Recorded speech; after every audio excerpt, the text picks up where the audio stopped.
everybody. Had a problem with the sound here. Give me 1 minute. We'll be starting in a moment. Sorry I'm a little late. I'll explain all of that in a minute. For right now, let me just try to get everything working here, okay? I don't know why the screen keeps changing on me. My channel, and I do appear to be live. Yes. Very good. Waiting for the chat to start. Very good. I have to fix the sound. It's not working properly. If you just give me a minute. In the meantime, if you would be so kind as to just type in your name in the chat and where you're from, where you're listening from, and let me go get a second microphone.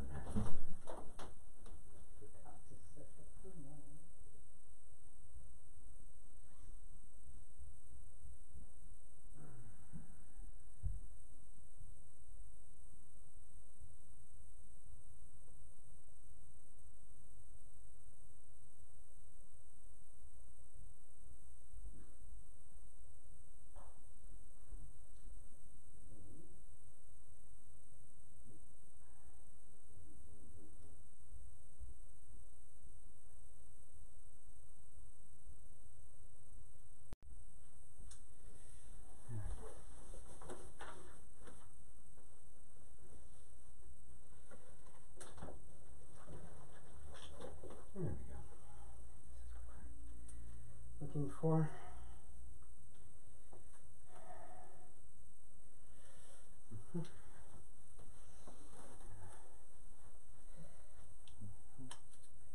Just hang in with me for a little bit here, folks, while I get these things set up. Sometimes the technology does not work as is predicted, and you have to do something differently, which is exactly what I'm doing right this second.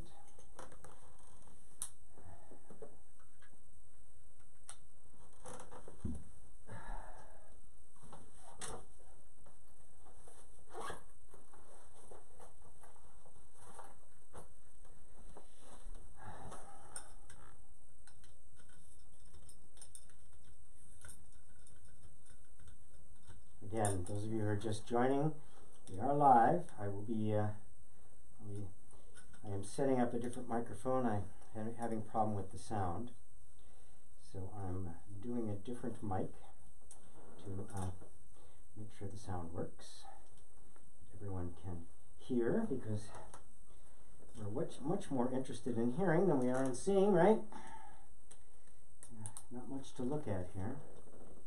They would say, the police would say. Nothing to see here, nothing to see.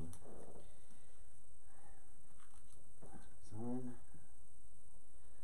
And plug you in up here.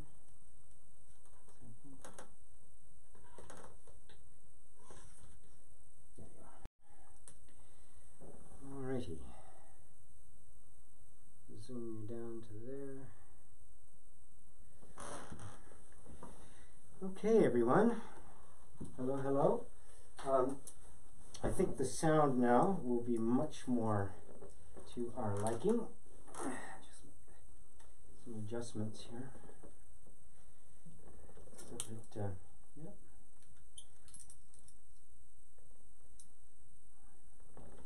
Yes, that should be much better, as you can see. The mic. I'm gonna need some glasses today. Is this live? Yes, Remington, it is live. I should explain, I was out of town for about the last 12 days. I have been on a silent retreat, just meditating, basically 10, 12 hours a day. I don't know why the screen keeps popping back and forth. It shouldn't. Just leave it like that. I neglected to change the I neglected to change the email, the second email, the one that's supposed to go out this morning, and I just got back like an hour or so ago. Had something to eat, cleaned up, and I set up the room really quick to do satsang. So we are live. We are here quite live. So I'm ready to. Said yeah, it wouldn't be that I'd be live, right? No, I know. So I hope that explanation is adequate for you to be clear about that. So it was a wonderful time that I had. So by all means, for some reason my screen is going crazy on me, and I'm ready to be here with you guys and share the depth of the experience that I've been having. As you can tell, I'm having to futz with the screen here way more than I had wanted to. I am not quite sure why it keeps changing back and forth on me. If anybody knows how to use Mevo on an iPad and can help me out here, I'd be more than happy. But at some point, I may just accept it, and we move on. We move on from here. It does seem to be just kind of jumping back and forth on its own accord. So we're just going to let it do that. And I'm going to get to the questions here. Hi from Bulgaria, from Avilo. Brian in Virginia, good afternoon. G. Greetings from Virginia Beach on what is a rare Sunday off lately. Very good. We can hear you, says Remington. Very, very good. We can hear you. Ava, namaste. That's a nice surprise you are there from Poland. Yeah, nice surprise. A nice surprise for me. I was like in the middle, day 5 of my retreat, and suddenly I realized that I had not changed the second email to go out, and I went, oh well, nothing I can do. At this point, it is too late. It is really annoying me that it keeps hopping back and forth like that. I don't know how to stop it. Like I said, if anybody knows how to do this stuff, I would be very, very happy to get your assistance. iPad audio, tap and hold delay.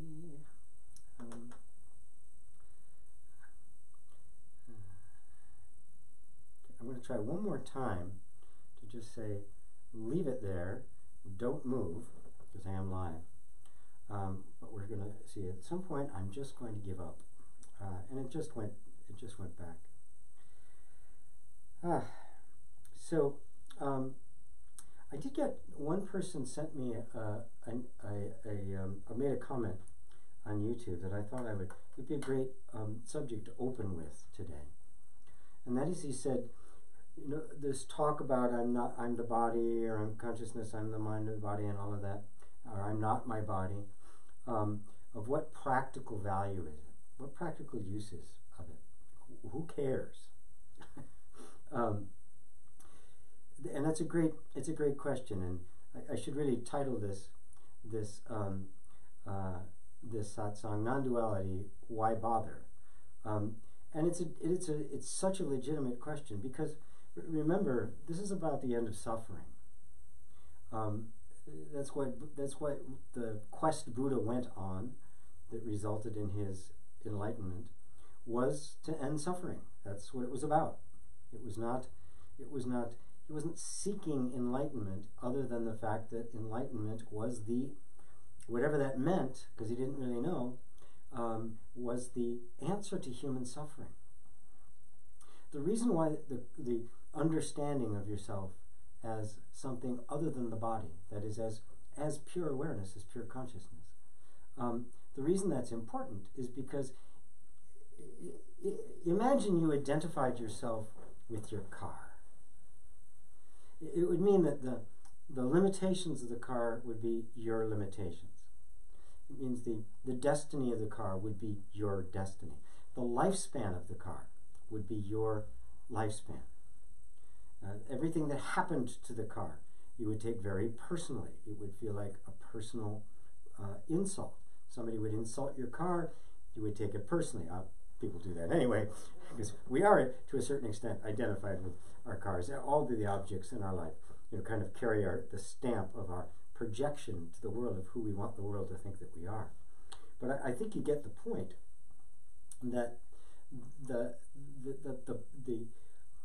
whatever I identify myself with will become the parameters of my life. The quality and character and content of my life will be determined by what I am identified with.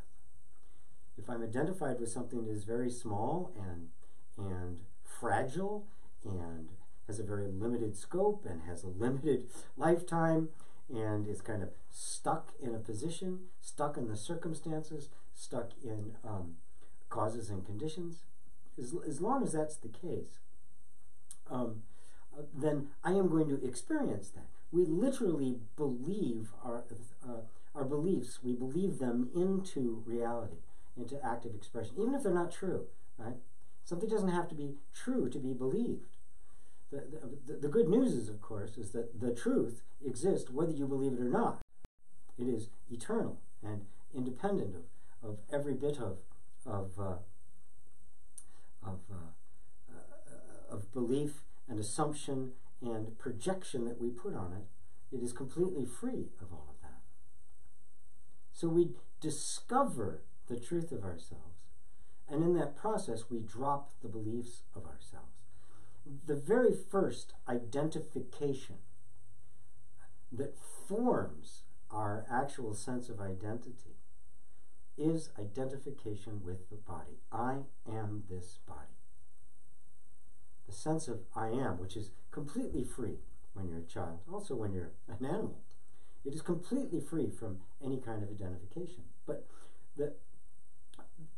somewhere along the line, because we're receiving this information from our senses, and we have the sensory experience of contact with the world, and because it is universally believed by those who are taking care of us, we pick up the idea that I am my body.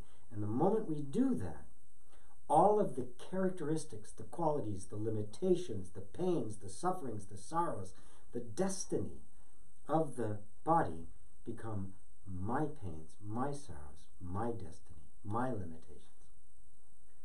And that's why.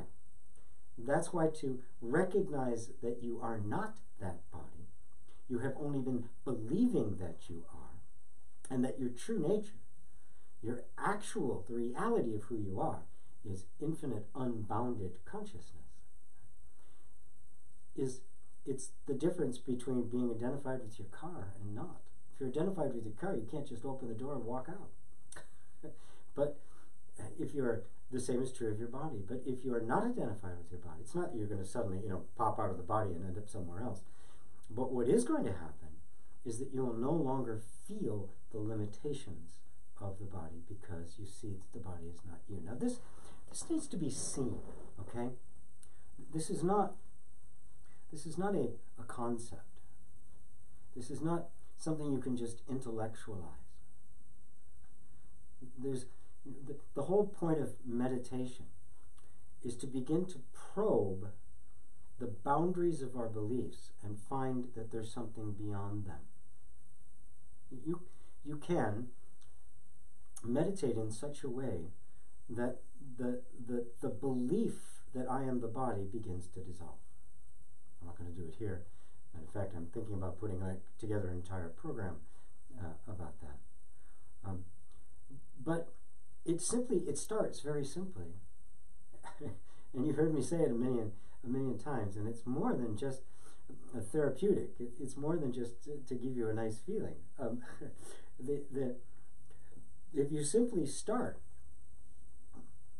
by allowing everything to be as it is, by dropping your argument with your feelings, with your thoughts, with your experiences, and simply let yourself be present with whatever is happening in your life, no matter how uncomfortable it might feel. That is how you actually disidentify with the feelings. If a pleasurable feeling comes and I want to grab onto it, I've identified with that feeling, I've said that that feeling brings me happiness. I've created misery in this moment, and I now have become a slave to that feeling, and I chase it wherever I might see it. And it can be in a relationship, it can be some kind of state of mind, it can be some kind of extraordinary experience, it can be some kind of substance, it can be some kind of success, or financial thing, whatever it is. The moment I get attached to that as the source of my happiness, I'm identified with the body. The body's more than just this. It's the entire construct of your life. Alternatively, the more I am adverse to what is going on, the more I'm running away from pain, the more I'm anticipating things going wrong and recoiling from it, the less willing I am to simply be present with whatever is here. I've again identified with the body. So the what I call the yoga of allowing, and I'm actually going to have a new name for it in the not too distant future, is the way in which that grasping on to the sense of identity that is intertwined with the body begins to dissolve. And with it dissolves suffering. Because you are not your body. You literally are not your body. For most people that seems extraordinary. And like I say, it is not something you just intellectually get. It's something that you need to be willing to examine enough to find it to be true. You become kind of an inner scientist. You examine your own inner territory. The exploration of our inner world cannot follow the same pattern that science does. You cannot take your inner world and set it out here and look at it objectively and hook diode, electrodes up to it and stuff and measure it and do, MRIs and the like to figure out what it is. It is a totally subjective experience. Therefore, the only place where you can establish yourself in truth is in yourself, subjectively, your own experience, your own way of the only things you see. It doesn't matter what I say, doesn't matter what Muji says, doesn't matter what Buddha wrote or Christ wrote, or well, they didn't write. What was written down about them and things that they said. None of that will help you because it's only your experience that matters. It's only your personal experience that matters. Buddha referred to that as the personal realization of Buddha knowledge. The only truth is the truth you're experiencing. And if you're suffering, I think it kind of behooves us to find out the source and origin, cause of that suffering so that we can put an end to it. So that's my answer to your question. That was Huren, your own, who wrote that. And so let's see. Going to the GP, can you refer any kinesiologists, clinical psychologists, or behavioral scientists to me? Unfortunately, I can't. It's not something I can do. Oh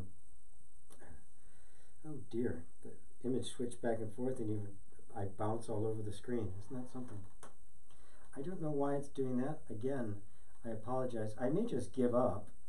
Just put it out wide and leave it. No, I can't, and no, that's not what I do. It's not really anything that I want to do. So, and even if I wanted to, I couldn't. I think I'm a spiritual teacher.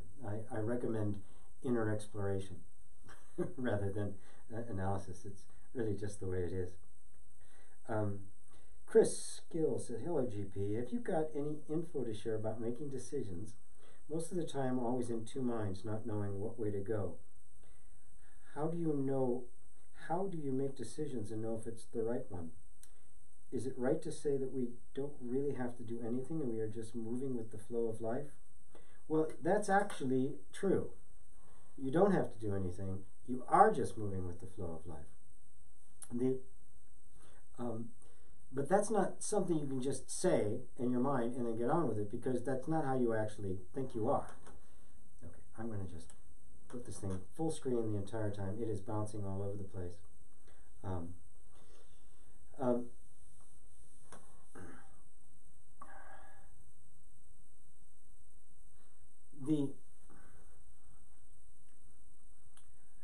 There's the philosophy that we're not doing anything, we're just going with the flow of life. It's actually true, but that's not the way we've been taught, that's not the way we've lived our lives, that's not the way we have sought to do things, that is not the way we've been oriented. And so somebody comes along and shows it to you, and it makes sense. It appeals to something deep inside us. There's something inside that recognizes, yet there's a truth to that. But there's a big gap now between the truth of that and the actual experience of it and the realization of that truth experientially. Because we have ages of beliefs and assumptions in between that make that, while on one level we get it that it's true, on another level it isn't true. It's not true to your nervous system. It's not true to your habits. It's not true to the functioning of your mind. So it's something that needs to be examined deeply, consistently, religiously, in order for you to come to the point where you see that that's really the case. Now, in the meantime, right, I know you don't want to be spending the rest of your life trying to do that, so that you can now, I think I'll raise this up a little bit, more in the screen. Now it's jumping back and forth again. In the meantime, how do you know it's the right decision? Because it's the one you make. Whatever happens is what's supposed to happen. The fight, you see, if you really come to understand it, it's the flow of life. Life is doing what it needs to do. Every event in your life has not been an accident. It has been the flow of life. But because it hasn't gone the way we want it to, we say, oh, I must not have been with the flow of life. When you ask a question like that, the assumption is that I want my life to go differently than it is, and it's not, so I guess I'm not in the flow of life. No, you are in the flow of life. The problem is, you're not accepting where life is flowing. You want it to flow somewhere else. And the whole idea of even asking the question is to try to get control over it, which is, of course, not being in the flow of life.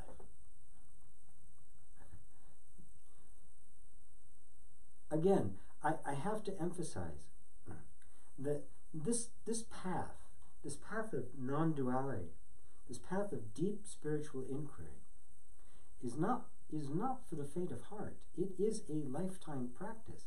It is not a therapy. It is not a fix-it program. It is not some way to, you do something and you get better results. That's self-help. You do these things, you get the results of it. This is an existential, cosmological probing into the nature of your being. And once the nature of your being is discovered, once you discover the truth of who you are, you're done. There's no more fixing, there's no more anything, because the truth is the ultimate absolute place to be. And the truth is there whether you believe it or not. So we are not trying to gain spiritual knowledge so that we get a particular result in our life. We are gaining spiritual knowledge to harmonize with the truth, because it's the truth. Now, on a very practical level, because I know it takes a while for this to sink in and for it to be really grasped and to be embraced fully in the heart. When I'm in the middle, so you mentioned saying making a decision and being of two minds. Yes. That's always the case. There's always within every one of us, whenever any decision comes up, especially if it's a big one, you will find that there is a deep inner conflict between our innate drive for safety, sameness, which means no change, keep things the way they are. The nervous system does not want to change until things are so bad it has no choice. It literally needs to be forced out into the street before it will act, because it does not willingly accept change. Not because there's something wrong with it, but because the whole nervous system was designed in order to keep you safe. If you are safe this moment, there's a very natural resistance to it making any change to this moment, because it does not know if this change gets implemented, even if you're convinced it's for the better. The system itself has no guarantee that it's going to be able to keep you safe in this new environment. It's an unknown, and it will always choose the known over the unknown. This is what we call our comfort zone. The inner resistance to change, even change for the better. Simultaneously going along with that, something that appears to be completely unique to human beings is a drive towards freedom. Something inside of us is yearning after freedom. It feels the constraint of just being about safety and survival, of being compacted, in this little glass prison of a very small identity, filled with limitations and fears and diseases and all sorts of stuff. Fear for life. And there's something inside of us that just rejects that. It just wants to expand. It wants to explode. Right? These two are at it. If you recognize that every decision you will ever make in your life is going to have that going on, you're now one step ahead. You realize that it's not a personal problem you're experiencing. It's not because there's something wrong with you, you're not smart enough, or you're not strong enough or courageous enough. You're dealing with primal energies within your whole energy structure, within the whole mind, body, matter structure thing. So what do? What's step two? If you've gotten that far, you recognize that you're not broken, it's not broken, this is the way it is. There's a drive for expansion and growth, and there is an inertia against expansion in growth, and they're both necessary, right? If you have unbridled freedom, you'll have an explosively wonderful life that'll last about 15 minutes, because there'll be no limitations whatsoever. What's it like to jump off of a 10-story building? Let's do it. And boom, it's over. It's a very short ride, it's very exciting, and it's over. So that safety, I don't think that's such a good idea. I don't think I'm going to let you do that. Great thing. However, if you're dominated by the energy that drives towards safety, your life is very, very safe, very constrained, but totally boring, totally uninteresting. And of course, you also find that the safety, the level of safety that is pursued by the system is simply impossible to achieve and impossible to maintain. Whatever little bit we acquire comes at enormous cost to ourselves and doesn't last. So what do? The answer I'm going to give you may seem counterintuitive.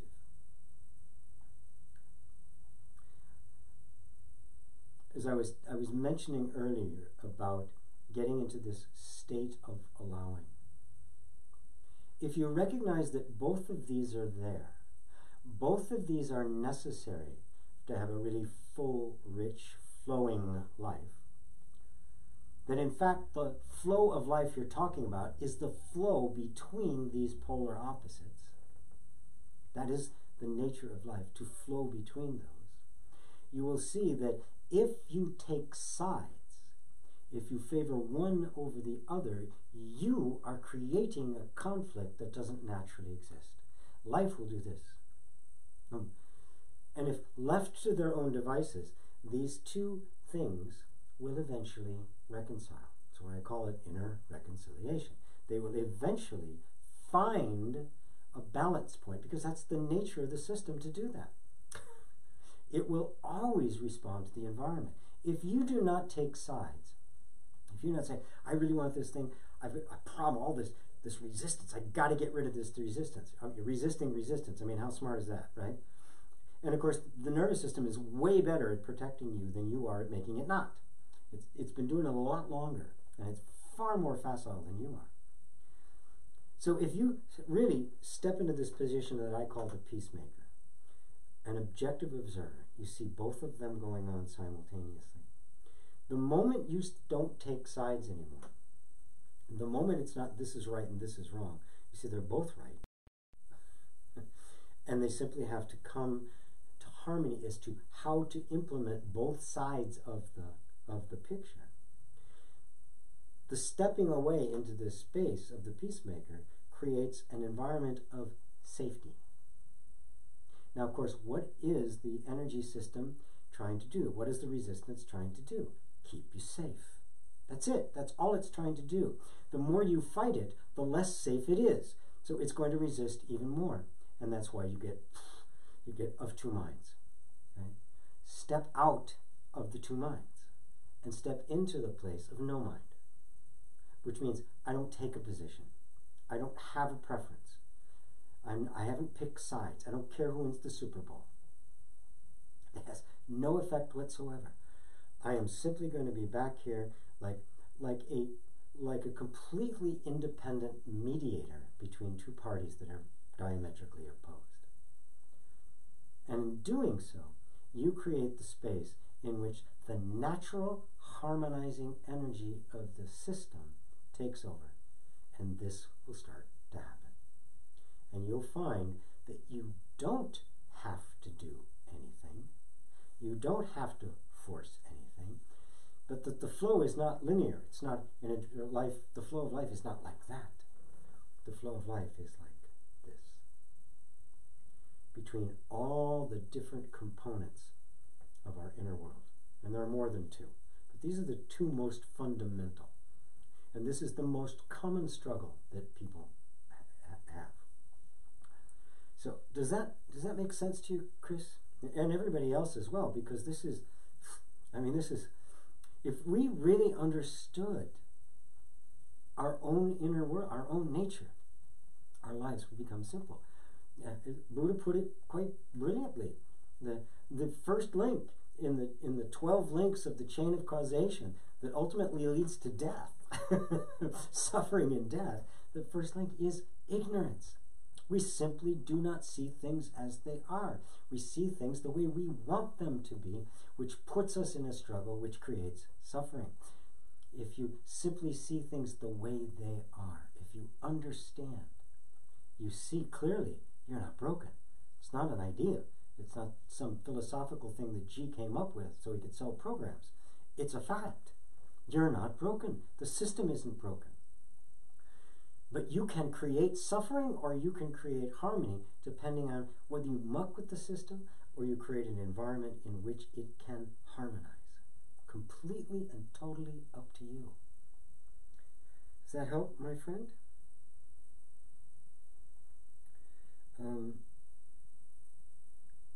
Yeah, I hope that covers it completely for you there, buddy.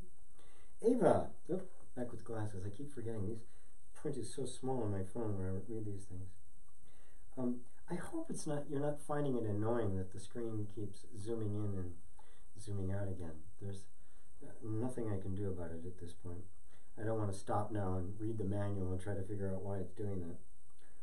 Some setting somewhere got turned on. Ava says, body does not feel as an obstacle. There is something in mind, although I am aware of mind. Could you please comment somehow to help?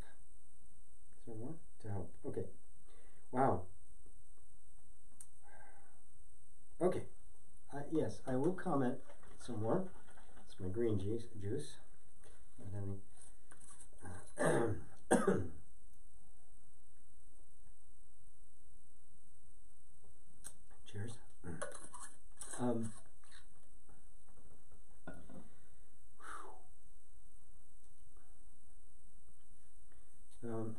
Somebody just said that there's two YouTube going with two separate chat boxes. Oh, goodness. I have no idea how that happened. I have no idea how that happened. Maybe I do, actually. Yes, actually, I think. Sorry. New technology, simpler, but as of yet, I have yet to master it. Okay, thank you for that. In the meantime, she did say.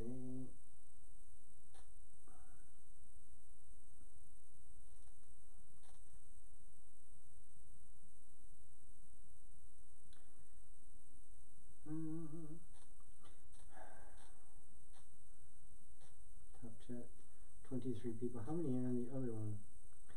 I'm back of my mind. I'm trying to figure out how to fix that.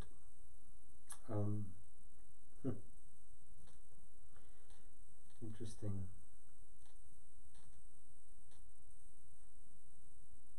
Well, there it is. I see. Ava says, even when I am a witness, it is a personal witness. Then there's a second witness who is aware of a first witness, but I am still not able to feel totally unlimited. Body does not feel as an obstacle. There is something in mind, although I am aware of mind. Could you please comment? I will. This is a very deep rabbit hole that you could go down, all the way up to awakening. Suffice it to say that it is not the body per se that is the obstacle. The body is just the body.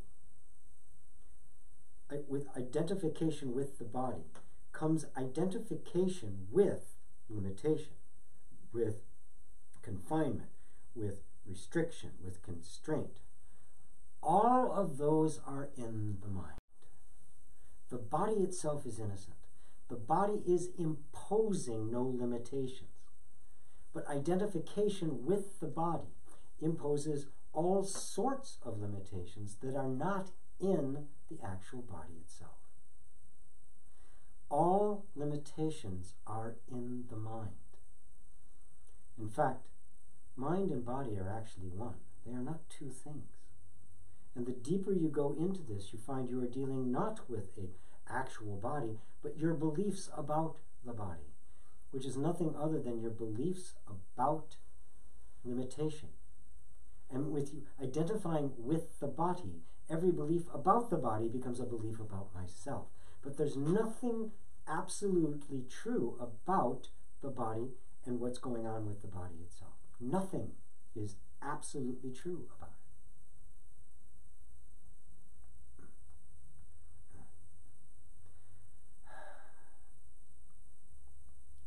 Ultimately, we only have to deal with our beliefs. But our beliefs are anchored. We believe them to be absolutely true because they are anchored in the body.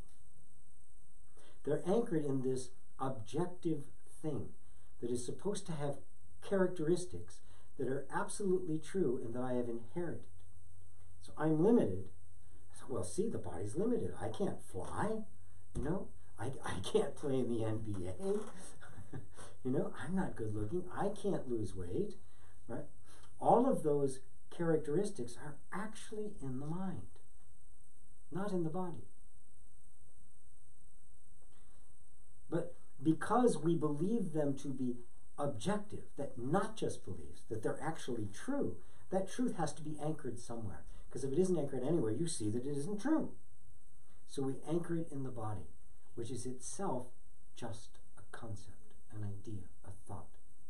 And this anchoring of a belief in something external to ourselves gives it the air that like it is objectively true and that I have to deal with it. It's been put upon me, and that it's not a self-created belief system, assumption, energetic pattern. But it gets believed deeply enough that it becomes automatic behavior, automatic reactions. I call them energetic assumptions. Assumptions that are so silent, they're not even detectable, barely detectable, even a sensation. I hope that makes sense to you all. Wow. It is a very, very deep question. And the more I think about it, the more I recognize that there's a there's a need for a kind of a process, a meditation to begin to explore this. And believe me, I'm thinking about it. I'm thinking about it quite diligently, especially after having just gone through 12 days of deep introspection, really pondering everything about my life, my teaching, where I'm headed, and how to best convey the truth that alleviates suffering. So it doesn't become just intellectual. You know, people aren't showing up for Sunday satsang as an entertainment, or what Mooji calls a cappuccino awakening. This becomes a direct seeing into the reality of your life, the reality of your being. And we begin to see how the mind tricks itself into believing something is absolutely objectively true, when in fact it is subjectively true. Mooji made a beautiful comment that I committed to memory because I think about it a lot, that explains this very phenomenon. He was being interviewed. It was a conversation about consciousness and the origin of consciousness and things. And he made this really very powerful statement, because he was asking, is the one that is witnessing all of this in what's being witnessed? And then he said this. He said, the itemized objects of perception, everything you perceive, can only come into view with the belief in them that happens in the seer of them. Your belief in anything creates the thing. It does not exist separately from your belief. This is as deep as this whole subject of the manifest world gets. Nothing exists independently of your belief in it, which means there's no objective truth that is informing your perceptions. Your perceptions are creating the only reality you will ever experience, which means it is completely subjective, whereas countless sages have referred to it a dream. The dream of life and matter, the snake in the rope, the perceiving of something as objective when it is totally subjective. Have I gone too far? Have I gone over your heads? If so, I will back off. I will back off. I mean, I've taught programs about law of attraction and all that stuff, where it's just focus of attention. I may do something else along those lines. Not the law of attraction, for sure. I won't be doing any more of that.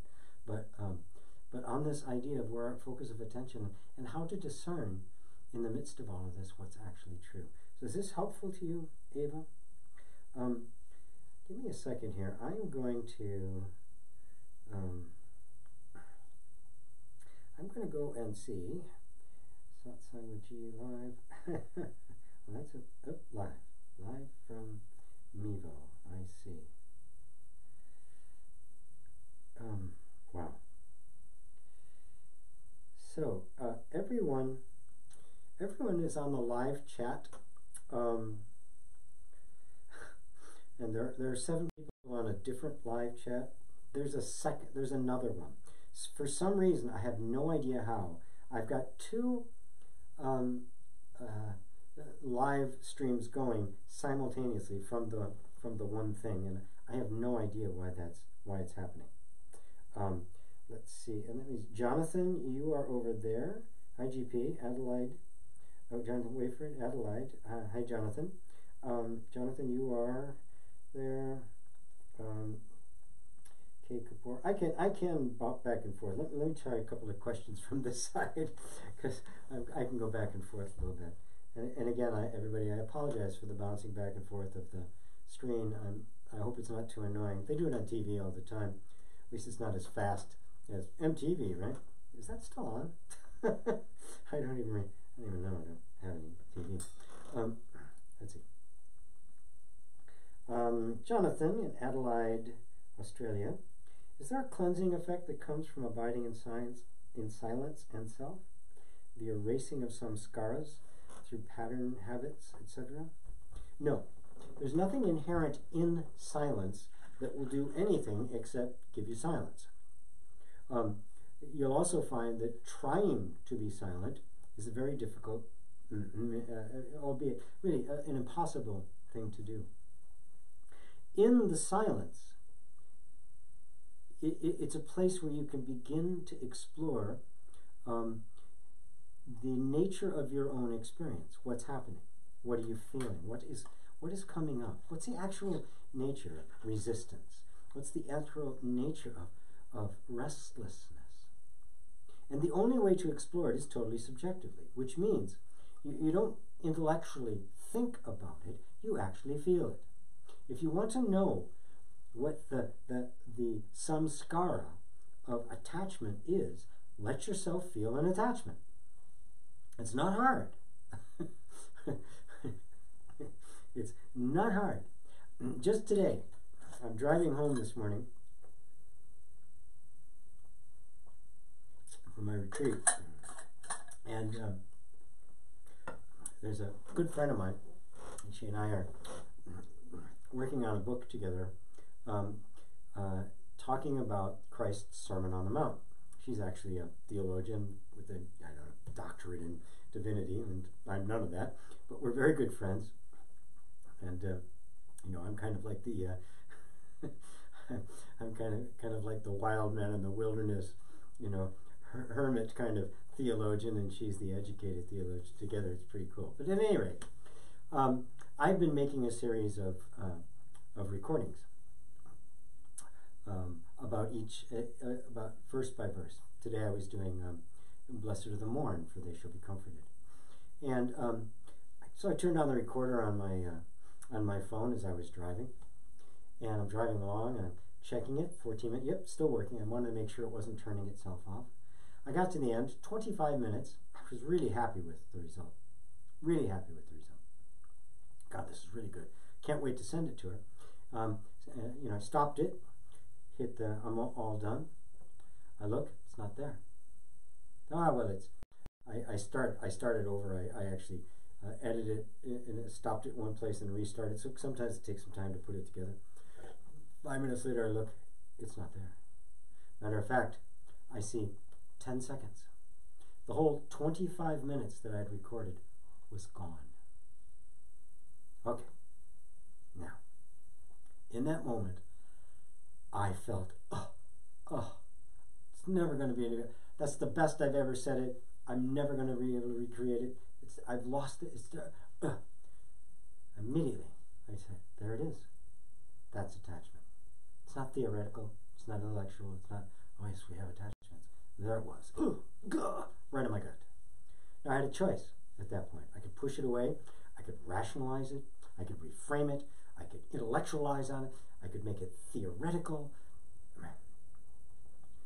Or I could just choose to be completely with the feeling of attachment, knowing that in that moment I was not filled with equanimity, I was not allowing, I was not in the space of pure acceptance. I was grabbing, and I could feel it. I mean, it was a physical feeling. So I just had to just be with it. Not easy, very uncomfortable. But if I push it away, if I do anything, right, or I react in any way, boom, a samskara gets created. For those of you who don't know what samskara is, it's a phrase. I think the word samskara. It's the same word, I believe, in both Pali and in Sanskrit. Pali is the language Buddha spoke, and what it refers to, I think, they also refer to it as a vasana in in Sanskrit. And it is just every time that we react with a clutching or a pushing away, right, we set up a dynamic between ourselves and existence and the flow of life.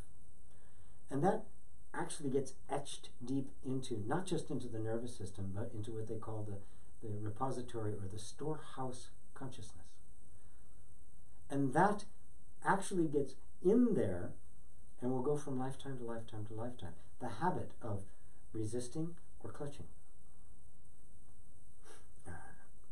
If, though, you remain with the feeling of it, you let that energy move through you, you allow it to be, you simply recognize that this is the habit energy. This is the cause of suffering. Resisting and clutching are the cause of suffering, because things did not go the way I wanted them to go, because life is completely unpredictable. If you simply go into that and allow yourself to recognize that everything is impermanent, nothing lasts. This just didn't last that long. I wish life did have lasted longer, but it didn't. And so, I completely let it go, let it go, let it go. And I'm still letting it go. I can still feel the waves of it going through the system. It's fine. Interestingly enough, the particular beatitude I was talking about was, blessed are the mournful. Blessed are those that mourn, for they shall be comforted. And of course, the mourning is you lose something. You mourn when you lose something you want to hold on to. So I got an actual chance to live the very thing I had just been talking about, and much of what I was talking about was related to that. So let's see. So does that answer your question there, Jonathan? I hope so. And it's a really, really good one. I hope you can all see that I'm trying to point you towards direct experience and away from just thinking about this stuff, into feeling it. Because all of this stuff is felt. And our habit of thinking about spiritual things is just one of the ways in which we avoid the nitty-gritty of actual feeling, of experiencing it directly. You know, the first of the Four Noble Truths of Buddha is there is suffering. You know, when I realized that 25 minutes was gone and was never coming back, I knew what suffering was. There is suffering was not a theoretical idea at that point. It was not some theological or philosophical point. It was real. It's gone. It's gone.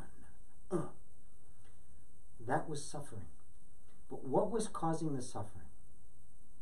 The fact that it was gone? Or the fact that I was holding on to something that was already gone? That I was clutching at something? Where was the suffering? Was it the suffering in life? Life is impermanent. Things come and go. There's nothing you can do about it. That is the nature of existence. Everything comes and goes, except you. If you clutch to that which is inevitably going to go, you will suffer. If you don't suffer. Now that doesn't make you indifferent. It actually exactly the opposite. If you realize that everything is going to pass away, everything, it becomes precious. It becomes rare. I mean, oh my God, this moment is never going to happen again. Never going to happen again. How much more rare can it be? And so you savor it. You know? And when it goes, you miss it, but you don't suffer. And of course, this is all about ending suffering. This isn't about making some sort of philosophical or cosmological point. I'm not out to win awards. Okay. Let's see. Thank you, Happy Face, for telling you. Yes, I got two. I'm going back and forth now, so you can just stay wherever you are. This is very funny. Kate Kapoor says, how can one use the body to stay present? By just putting your attention on the feelings within the body. Simple as that. Notice, the body's always present, right? You're always having sensations of one sort of another, right? Close your eyes, and you'll feel. You will simply feel. You put your attention in the kinesthetic sense of existence of your being, which is the body, and there you are. You're there. It's always the mind that is thinking about the past and then extrapolating that into a future. The mind is never in the present, the body always is. That's how the body centers you. Just feel. I've got to shut the door here. If you're willing to simply feel what you're feeling when you're feeling it, no editing, no attempt to suppress it. If it's unpleasant, it's unpleasant. Be with the unpleasantness. If it's pleasant, great. Don't hold on to it. It too shall pass. Right? And then even begin to drop the labels you have that this sensation is pleasant, this one is unpleasant. Who said that? Did this sensation come announcing, I'm unpleasant? Yes, of course. Somebody cuts you, there's a pain, which is the body saying, I need attention. Right? We want to explore, like scientists, right down to the depth of it. We want to explore of what I am feeling. What of what I am feeling has been projected on it, pleasant, unpleasant, and what's actually there. And you will find that there's nothing unpleasant and there's nothing pleasant. That it is all this incredible flow of life. And then you transcend all of it and go to a completely different place. A place beyond both. A place that we have to use words to try to describe it. Peace, stillness, true happiness. That's where you end up. Right? Now, the mind takes that and goes, well, peace, stillness, isn't that, it tries to interpret it from the point of view of certain preferences it has for conditions, and it isn't that. Now, if you want to dive into the depth, question all of your reactions to your own experience. That's all you have to do. You don't have to go to a monastery. You don't have to go to a 10-day retreat, or a 12-day, or a 30-day, or a shishin, or anything. Just be present with this right as it is. Boom, it's all it takes to be completely 100% here. And when you are here, you begin to see things as they are. You begin to see what's actually here and what I am projecting on what's here. And that's where you begin to discern the reality from the imaginary, the truth of your existence from the assumptions about your existence. And that's where you begin to dismantle the constructs of the mind and come directly in touch with reality. And then you find in reality there is no suffering. How's that? Kate Kapoor. Yep, very good. Arzu says, why misery and pain is given, there are various ways. When misery and pain is given, there are various ways to know truth. Life is not a game, nor to be controlled. Yeah.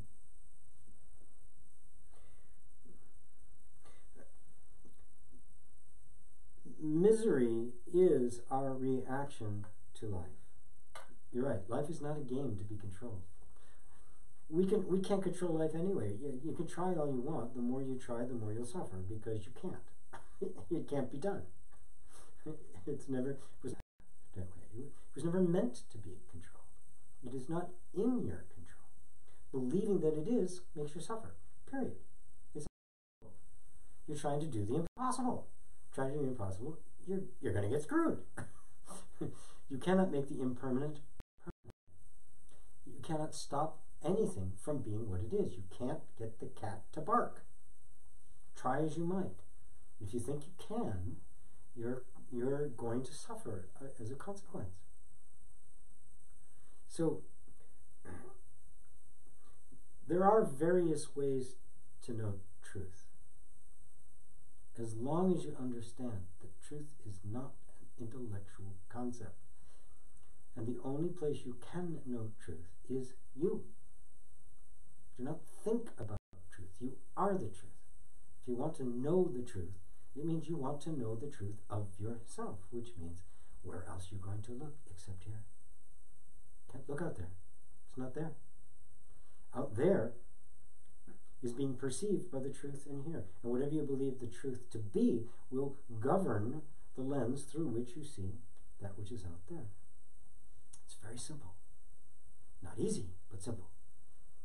But we're so used to looking for the stuff out there, the solution out there, happiness out there, success out there, and truth out there. Some idea, some concept, something like, that's the truth. No, it's not. The only thing that is true is what you yourself have experienced inside. What you are experiencing right this moment, as my words are going through. Whatever feelings you're having running through you right now, that is your truth. Now there's the truth that that's happening, and then there is what you believe about it, which is in between you and experiencing the truth of what's happening. So you don't look out there, you look here. And in here, it's all happening in here. The experience of life that as it actually is, your interpretation and beliefs about it, your resistance to it, your clinging to it, every assumption you have about it. Do you want to cut through those assumptions? But they're in here. They're not out there. And all the spiritual teacher can do, and if there's any value in spiritual teaching or any religious teaching, any spiritual teaching at all, or teacher, it is that they point you back towards coming to terms with your actual inner experience. Period. That's all there is to it.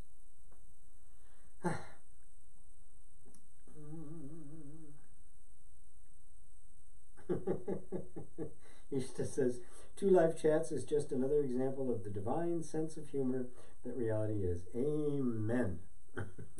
God has a wicked sense of humor.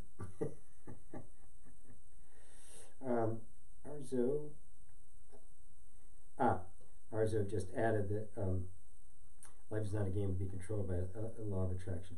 That is so absolutely true, and that has always been my complaint about the law of attraction, even though I've taught some courses on it, because again, I'm about building bridges from what people are after. People are after having more stuff. You start there and you show them that it's not really about the stuff, you're after the feeling. And then when you realize that it's all about the feeling, you can begin to detach yourself from grasping onto the object of your desire into the source of the desire, where all desires are actually met. And that's really kind of the whole problem with the law of attraction, is that it's all about creating an inner state so that you get the thing that you want. And it tries as hard as it can to make it about the inner state. It always ends up being about the objects. If you look at all the people talking about it, they don't talk about I feel really happy, I don't care whether I get the thing or not. They talk about the things that they got. And it is true. There's a consequence when you are when you establish a very harmonious inner sense, harmonious things happen around you, right? But if you've established this harmonious inner sense, who cares what happens around you, right? Does it matter anymore? You've already got the thing that you were pursuing in the first place. The only reason you wanted anything in your whole life was for that sense of peace, that sense of happiness. If you already have it, why do you need the thing? You don't. You're content. Doesn't matter whether it comes or it doesn't. Sometimes it does, sometimes it doesn't. But you have attained the ultimate freedom, which is a detachment. Detachment is not indifference. It doesn't mean that you don't value things. It doesn't mean that you don't enjoy it. It just means that you are no longer ensnared by them.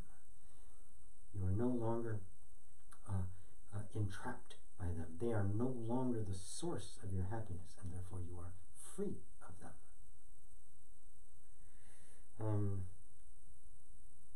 You just tuned in. I can barely hear you. Is it just me? At first I've heard of it. I do have the gain pretty much all the way up. So if anybody else is having a hard time hearing me, please say. Nobi, I can barely hear too. Awareness says I can barely hear too. Universe is doing all the two YouTube channel. Okay, end of questions on that one. Back to the other one. Let's see what other questions we have at this point. Let's see, we are. Oh, no.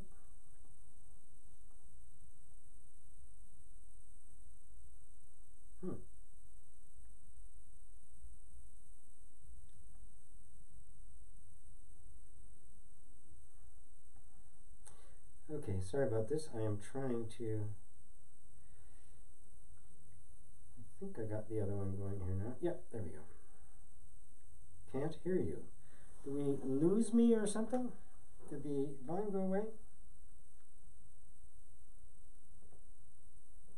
Can you hear me? Big question, folks. Let me check here. Turn this on here. A lot of technical difficulties here today, I'm afraid. Doing my best to get them solved. Annette says I can't hear. Okay, let me scroll down to the bottom.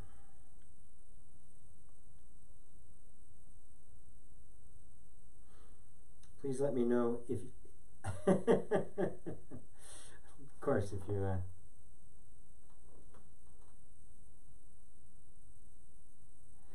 can't, you're not going to be able to hear me ask the question, are you? Yes, can hear loud and clear. Very confusing. Trying to help out here. Okay, hold on a second. Let's see. Eli says, hello, I am the Buddha. Hi, Eli.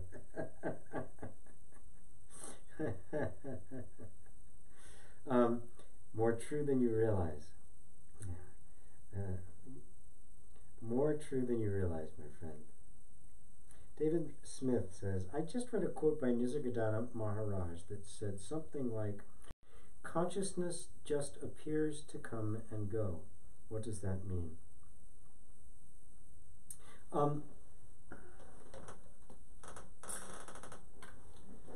Well, first we have to understand what consciousness is, and Nisargadatta Maharaj used the word consciousness. He would use it interchangeably with awareness, and then he would also use it as the consciousness of being. In Buddhism, they would refer to 6 kinds of consciousness. There's the eye consciousness, ear consciousness, nose consciousness, mouth consciousness, skin consciousness, and mind consciousness. That is, the consciousness of seeing, the consciousness of hearing, tasting, smelling, touching, and thinking. You could think of them as all different modes of consciousness. I tend to use the words consciousness and awareness interchangeably. When consciousness is identified with the body, that is, the dominant thoughts within consciousness are identification with the body, with the person, with the image that you're holding of yourself, that image in our minds. When we are identified with that, that is consciousness identified with a body. Now, if you look really close, you realize that all of that identification is all being witnessed. It's being perceived by something. Right now, there is something that is hearing my words, right? Seeing the screen pop into full view and then zoom in. Something is witnessing that. And if you look really closely to even identification, the sense of being a person, the sense of being the body, every thought is witnessed by something. Even the sense of being is witnessed by something even deeper, even subtler. That sense of existing, even before it identifies or doesn't identify. Now, Nisargadatta Maharaj would use the term consciousness, if I remember correctly, as the sense I am, which is the firstborn. It's not the absolute. The absolute is beyond all names, beyond all forms. Nothing can contain it. It is unknowable, ineffable. It is unknowable as an object. But it is you. It is that which is witnessing everything that I am saying, which is, of course, you. Even the sense of existing is something that is being witnessed by something infinitely subtle. And so you could make that distinction between pure awareness and consciousness of anything. Now, it's not 100% necessary to do that, especially not in the beginning. Right? The most important thing is to become aware of the fact that there's a perceiving of stuff, a perceiving of thoughts and feelings and emotions. And that which is perceiving those thoughts, feelings, and emotions is obviously something different. Because thoughts come and go, emotions come and go, sensations come and go. Right? I mean, put your attention on any part of your body and you will feel it. You'll notice that there's a sense that just comes and goes. The feelings are not static, they're not solid. They are coming and going constantly. And of course we know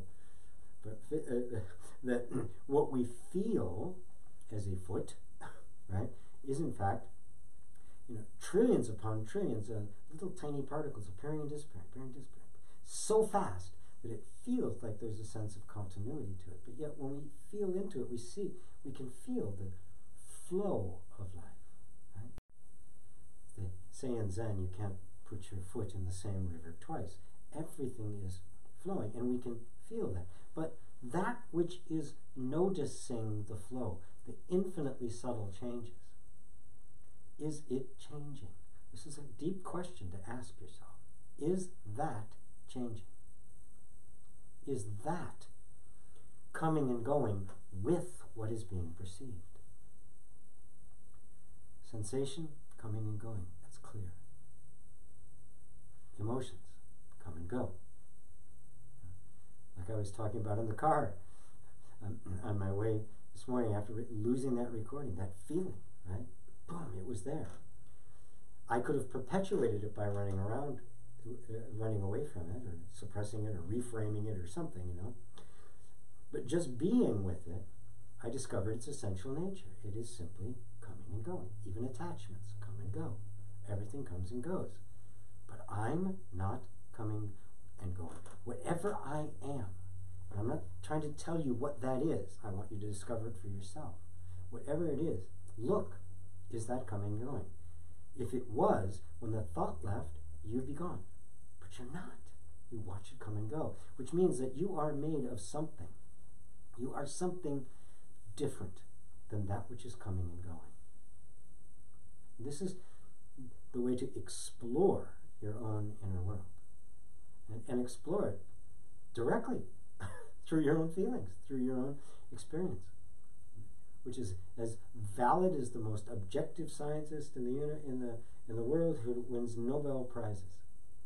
It is this kind of inner exploration with that level of precision and dedication that will explode into self-realization, because you will become if it's not coming and going, then to know it, that is to know who you are, that knowledge, that Buddha knowledge, must emanate from a completely different place. It is not objective knowledge. It is subjective knowledge. Does that answer your question there, my friend?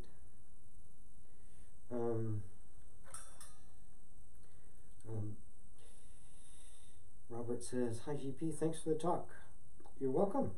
Sophie Austin. "Hello GP, thank you for your video last week. Helped to see that there are no boundaries all is within perception. Please, can you turn up the sound? Okay, I will do this. Let's see if I can. The mic is as close as I can get it. I've got it screwed in all the way. I've got the mic up as high as it will go. I'm terribly sorry. I don't want to get down here like this. This is as good as I could do if I lean over a little bit. Let's see. Eva says, about witness, you referenced only the second part. Okay. I'm sorry, Eva, if I missed that part. Could you please, it's way back there and I don't want to take the time to scroll back. If you could just kind of restate what your second question was, I'd be happy to pick it up. Robert says, I like the effect of the camera going in and out. It looks like two video recorders on site and your on site and your understandings. Oh, good. Good. I'm glad you like it. Yeah, I think that's what it's trying to do. I put something on to make it automatically pan between 2 points of view, between face and full screen. I don't know how I set that. If anybody is a expert on Mevo, and actually now I even have to raise it up a little bit. If anyone is an expert on Mevo that can tell me what that is, I would love your help. Bogdan, hello Bogdan. Hello GP, do you have any advice on cultivating imagination in a process such as creative writing? Can creativity in such cases be forced?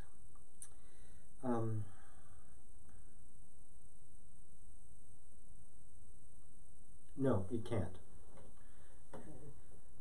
Creativity is something that emerges in an environment that fosters creativity. You know, I mean,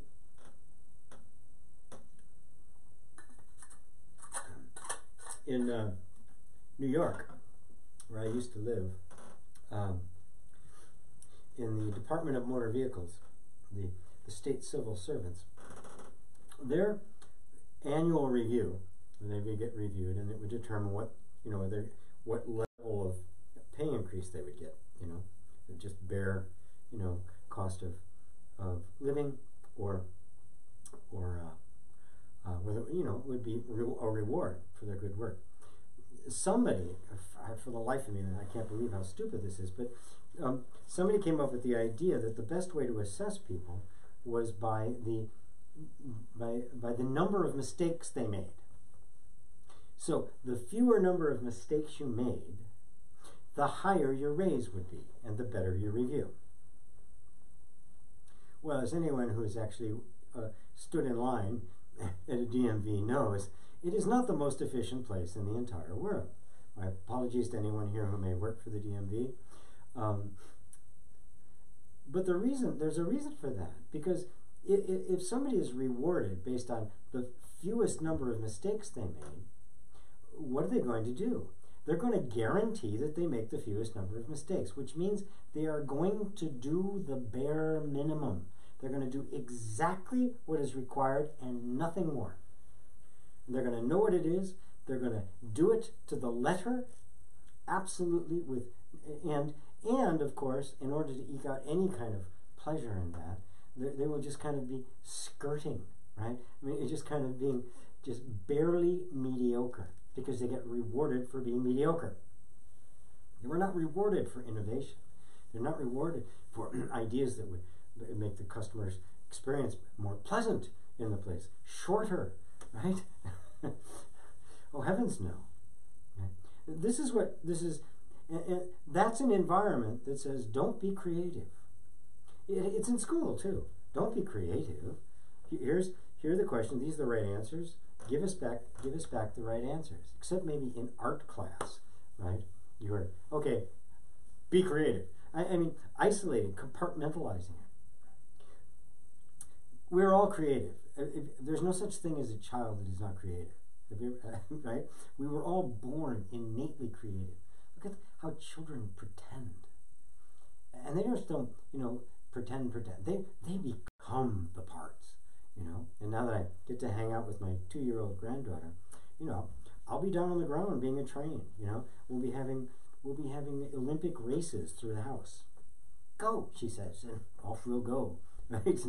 And the place, she makes her own little courses and things like that, right? And where am I? I'm there, right? You know, 66-year-old man down on the floor going choo choo choo choo, completely engaged in the play, right? Pure creativity. There's 2 things to do. One is create an environment that is creative. I remember Eckhart Tolle saying that when he was writing the Power of Now, he had moved to Canada from the UK, and when he was there in Canada, the writing would just flow. The place he was, it would just flow. No, it wasn't the Power of Now. That was later, actually, writing later. He didn't have any money to move to Canada before the Power of Now. Yeah, later he'd say, after he read, when he said it was just, everything would flow out of him. When he'd go back to England, nothing. Absolutely dead. I've known that experience. There's places where I've gone where my mind just explodes with inspiration. All sorts of new ideas and stuff start coming out of every pore of me. I'm just kind of responding to the energy of the environment. Now that doesn't mean you have to pick up and move or find your place in the world, right? That'll happen very naturally. You have to start by cultivating your own inner space that allows you to be creative. And stop editing what you're doing. Just write. Right? Or whatever your creative process is. If it's writing, did you say it was writing? Is that, yes, creative writing. Write. Write because you love to write. Don't be writing, was that creative or not creative? That kills it. Right? It's like the little kid bringing home his drawing, afraid to show his parents because they're going to judge it, right? So creativity is coming up, terrified that you're going to judge it and say, well, that wasn't very creative. I mean, you're no Hemingway, right? I mean, right? Write, you know? Dance like nobody's watching, right? Write. Do you love to write? If you're trying to develop creative writing like some kind of a task, it's not a very creative way to approach it. Write. Write about what you love. Try to find ways of giving expression to what you love. And if it's no good, forget it. Don't worry about it. Don't decide that.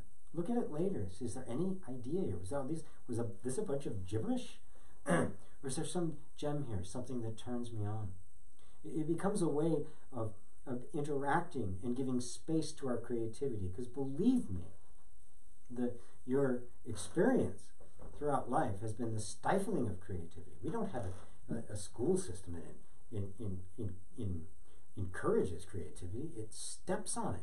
Doesn't want you to be creative. Doesn't want you to be innovative. It wants you to be a mindless consumer. That's what we're being trained to be.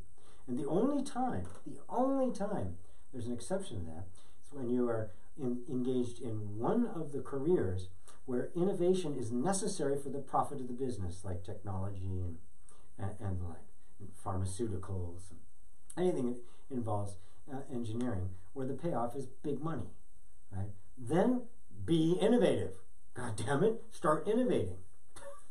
And you'll find that in a lot of those companies, they give a lot of leeway, a lot of tolerance to these guys that are coming up with great ideas.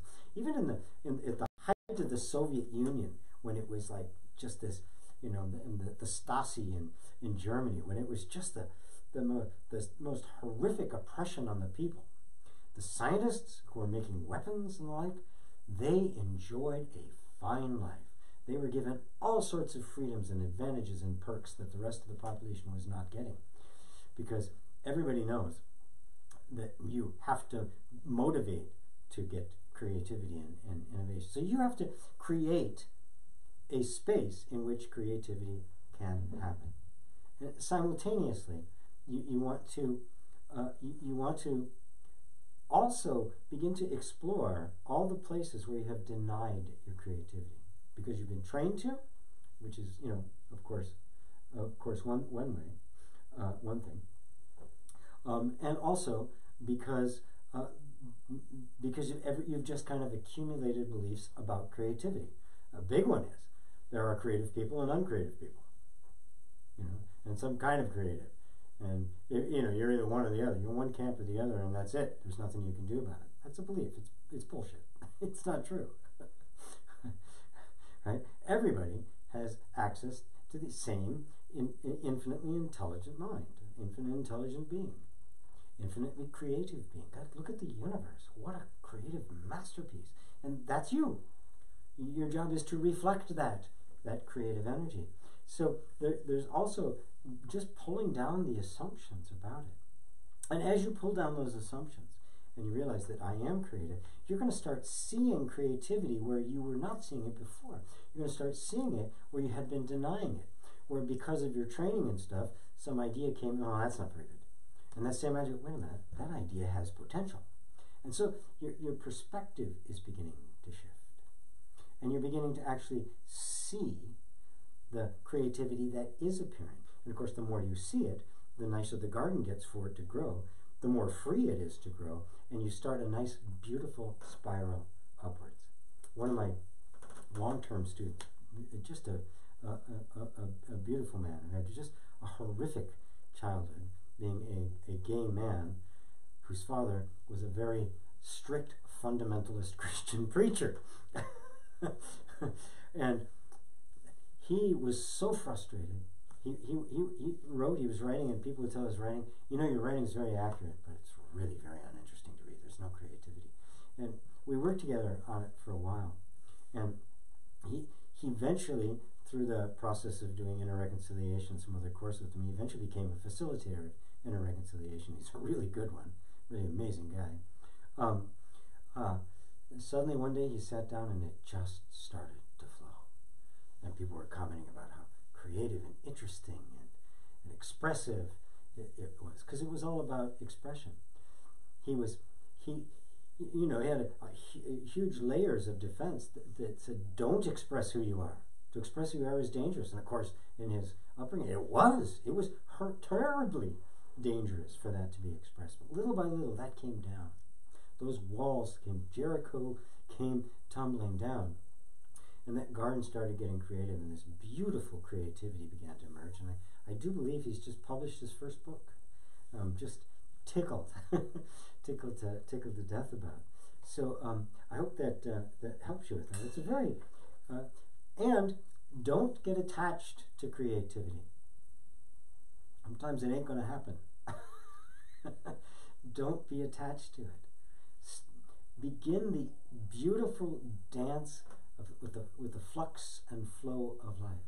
Sometimes it'll be gushing out of you so fast you can't take a breath, and you can't write it down, and things get lost simply because you can't get it down fast enough. You can't write that fast. You can't speak that fast.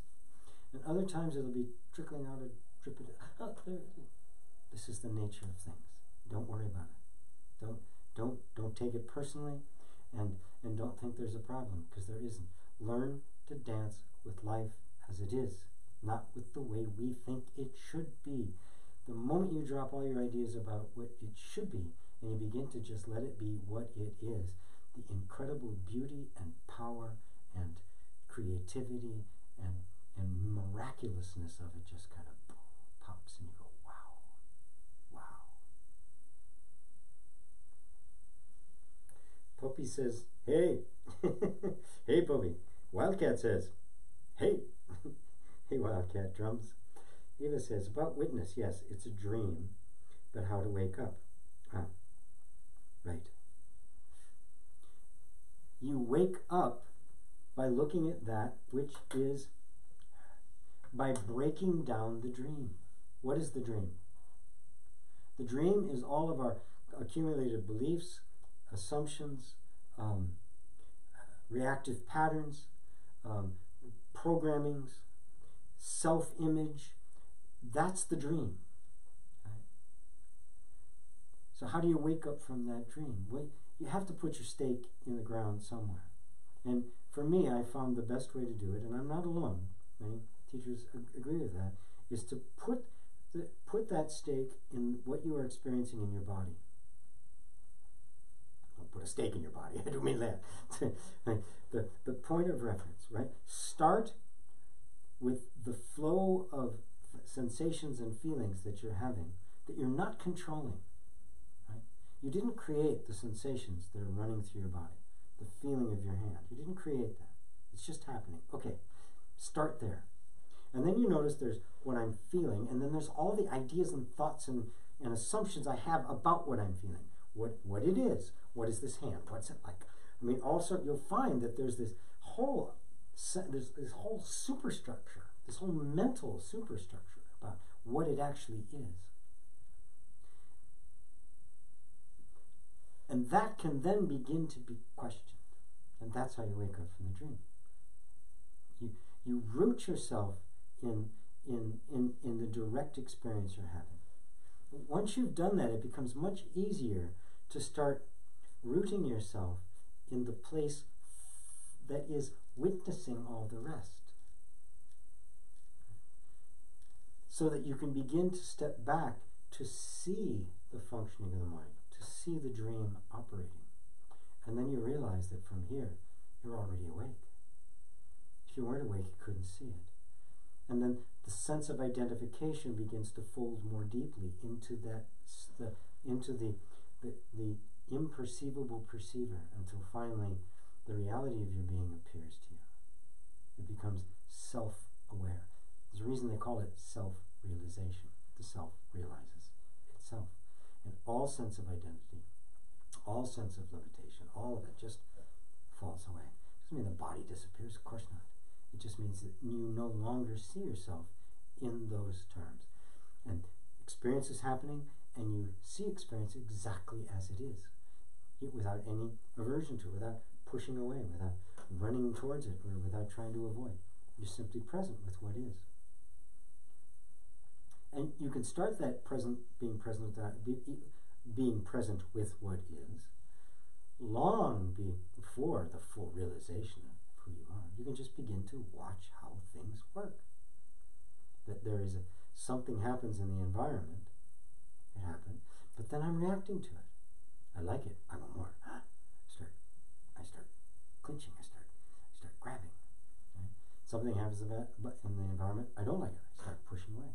Right? But that I like it, I don't like it. Right? Is that actually in the experience, or is that being projected on the experience? Is that just a programmed response? Is that just a reactive pattern? Is that a samskara? Somebody else mentioned that word. And you find out, yes, it is. That there's nothing in this circumstance, this arising, whatever it is, which of course is just going to arise and go away, right? Because everything is just in flux. That you begin to see that the reaction to it isn't in the thing itself. It's been superimposed on it by conditioning, by training, by assumption, by belief, by religious teaching, by different kinds of education that we've gotten. We've been trained to perceive what has happened in a certain way and thus create reactions. Well, none of those are real. None of those are actually in what I'm experiencing. Imagine that. And then what happens is the reactions start to dissipate. And you find you're free of suffering. You're no longer suffering because something happens. And of course, when that happens, you also are relieved of the incredible burden of trying to control it. Because the only reason we want to control things is because we're suffering. We don't like the way they're going. But if we drop our idea about liking or not liking what's happening, there's nothing to control. You see, all the control is completely a fabrication of the mind, because it has a different idea as to what should be happening as opposed to what's actually happening. And this is where the rubber meets the road. This is how you wake up. You go to this place where you see this is what's actually happening. This is all creations of my mind. Lovely, lovely, lovely, lovely. Let's see.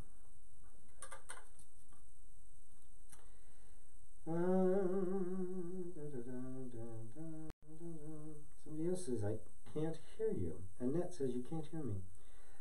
I'm sorry, Annette, this is really weird because I'm getting a couple of people saying they can't hear me, and but everybody else saying they can. Frustrating. One of those opportunities where you simply let go of the way you want things to be, because I'm kind of stuck with the setup right now. Patang, hello Patang. Hi GP.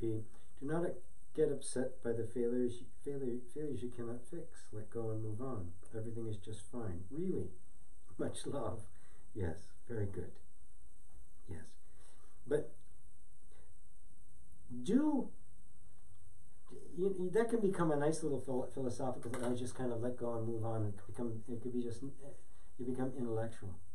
I think it's more valuable to actually notice what's going on when we don't want to let go, when we don't want to move on. Don't try to force yourself into it. Use that as an opportunity to dive deep into the things that hold us into suffering. Don't be quick to say, just let it go, right? Because you get, the cappuccino awakening. It becomes philosophical. Just gotta let it go. But deep down inside, there's still this resistance, still attachment, still there. But let yourself be willing to stay with that feeling. If there's a feeling of disappointment, be with that feeling, right? So that you're not suppressing it. So that means you're present with it. And if you're present with it, you're not avoiding it, you're not pushing it away, nor are you indulging it, which means you're not creating a reaction to it. Your presence is eliminating the reaction. So you are not creating a new habit of reacting, which is all a samskara is. That's how you truly get free of something. And you find that when you do that, the act of doing that is the real way in which you let go and move on, because you find that it will simply just let go, because everything does. Nothing stays. Everything is coming and going, except you.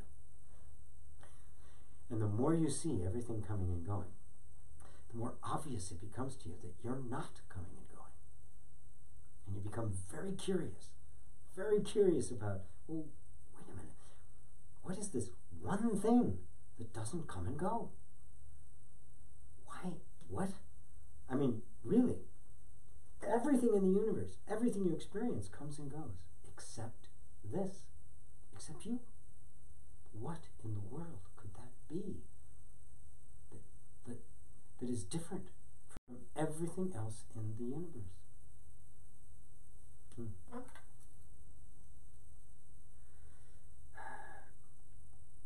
Charlie Haynes from Los Angeles. Hello, Charlie. Wonderful to have you. Love that name, Charlie. It's great. Maybe you pronounce it Charlie. It's a great name on women. It's kind of a dorky name. Charlie, hey Charlie. Yeah, for guys. For women, it's very sophisticated, very lovely. Poppy says, I keep forgetting who I am. Well, that's not a bad thing. Oh, okay, sorry. I lose awareness in thoughts. Okay, I'm going to stop right there. I lose awareness in thoughts. Are you not aware of the fact that you lost awareness? That's awareness, right? I lose awareness in thought. Are you not aware of the thoughts? There's just one thought that's just kind of happening, and another thought that says, I'm aware of that thought. Right? You're never not in awareness. The thing is, we've mistaken attention, focus of attention, for awareness. Whether you are, your attention is focused somewhere, right? And there's a desire for the attention to remain focused somewhere, and then the attention is somewhere else. Are you not aware of when it's focused on what it wants and also focused on what it doesn't want? It's more subtle over here, because we're so used to my attention. I'm meditating on my breath. Oh my God, I was distracted. Well, something noticed that you were meditating, you were focused, and then you were distracted. Focused or distracted are both seen by something else. That something else is neither focused nor distracted. It is beyond. It is the transcendent. It is the indescribable. It is neither this nor that nor both nor neither. It is the opposite of everything. It is the absolute. But really pay very close attention to this. I long for you all to become extremely curious about this. To become like, you hear stories about scientists and the like, some scientists that George Washington Carver, famous scientist, spent his whole life studying the peanut. You hear about some guy who studies, butterflies. He'll have butterflies all over his wall, and he'll spend a month just examining the wing. We kind of go, well, that's really crazy. No, it's not. That's what it means to be so engaged and so curious about the nature of something that you just are completely absorbed. I want you to feel that way about your own inner life. The problem I experience with most students is that their attention is diluted. Yes, there's an interest, there's a curiosity, of course, but it is dominated by the desire for certain results. It is not driven by the desire to know what's true. It is not the search for truth's sake. You're not turned on by the fact that, wow, this is the truth. This is, whoa, the truth. Means there's nothing beyond it. It becomes a matter of, yeah, this is really good. I'm going to know this. Then my life is going to be better. Your life will be better, right? It will improve. There's hundreds of people, thousands really now over the years, who can testify that their lives have been improved. But that's not the point. The point is to discover the utter wonder of your existence, the utter amazing miraculousness of your own existence. Then you'll be like that guy with all the butterflies on the wall, just because he loves them so much. You just love this so much. And look, I'm guilty of it too. I find myself going, God, I really wish things could be better than they are, right? But I'm enough of a scientist now. My curiosity has engaged enough that I go, why? What is it about this? What's wrong with right now? What do I think is wrong with right now? I really get, wait a minute. All the spiritual teachers tell me, everything tells me that everything is perfect right now. So why am I saying, what is it that I think should be happening that is keeping me from seeing the utter beauty and perfection of right now? That becomes really interesting. That becomes a deep inner inquiry that starts clearing out all the crap. That's not true, that's not true. I'm creating my suffering. I'm holding on to things I don't need to hold on to. I'm resisting things I don't need to resist. Why? Because I think they're different than they actually are. Life requires no resistance. It is only our beliefs about life that create the environment that you think you need to resist. You're not resisting life, you're resisting your beliefs about it. If you see that they are only beliefs, poof, job done.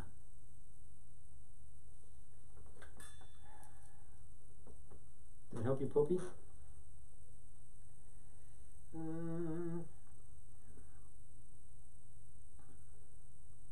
Okay. Yes, can you hear you loud and clear? I can hear you. Oof, audio good, audio good. Wow, this is so, yeah. Okay, well, I'm sorry. For those of you who have a hard time, I'm really sorry. I don't know what to do at this point. Keep talking. That's my job, right? That's what I do. What do you do for a living? I talk. Ava says, thank you, GP. I will follow what you told me. I'm grateful. You know how good it is for me to hear that? Really, I just want to stop and say thank you, because when people say, I will follow what you tell me, I can feel a sense of engagement, a willingness to dive in and walk the path yourself. And not just, get an answer, some kind of an answer from me. Because I might not give a very good answer, right? Come on, there we go. My job is to point, and if your mind is satisfied with my answer, oh, okay, it's going to stop. Believe me, then you really didn't get the answer. The answer to all questions is always to keep going back, keep going back, keep going back. One of the things I like seeing is that over the year or so, 2 years I've been doing this now, I've noticed the questions coming more and more out of the inner exploration, and less out of just thinking about things and wondering things and theoretical questions about this or that. I'm seeing more and more that it's coming from the place that I can tell people are actually looking. They're actually digging in. The questions are coming from someplace, from somebody who's actually walking. They're going into that cave and going, whoa, wait a minute. Whoa, this is really weird in here. The question is coming out of that, rather than somebody who's gone to the gift shop for the cave, right? And has got the little trinket. It's asking me about the little trinket that's supposed to represent the cave. Good.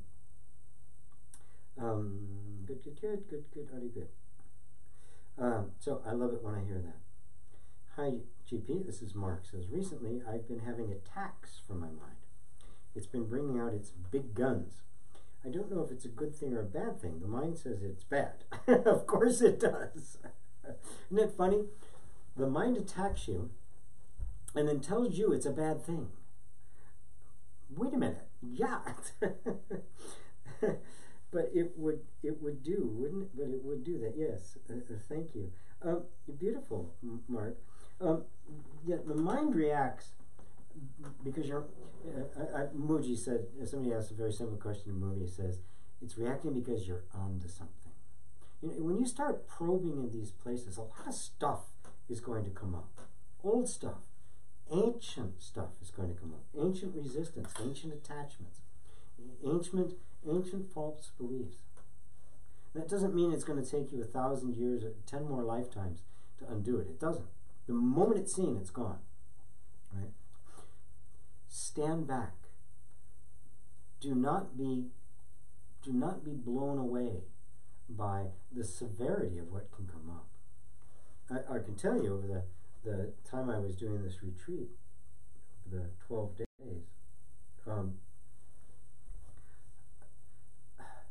a lot of stuff came up. Some stuff, feelings, some stuff that I recognized was from past lives, some from events in my life that I completely forgotten about. All of a sudden, boom, there was a sting. And I felt it run through the system. It wasn't just an idea. And boom, there's still some aversion there. There's still some clutching. There's still some ego there. There's still some anger there. There's still some, good. Thank you. And some of it was like embarrassing, right? The kind of stuff you're like, no, I didn't do that. I'm spiritual. I'm the spiritual guy. No, I'm not like that anymore.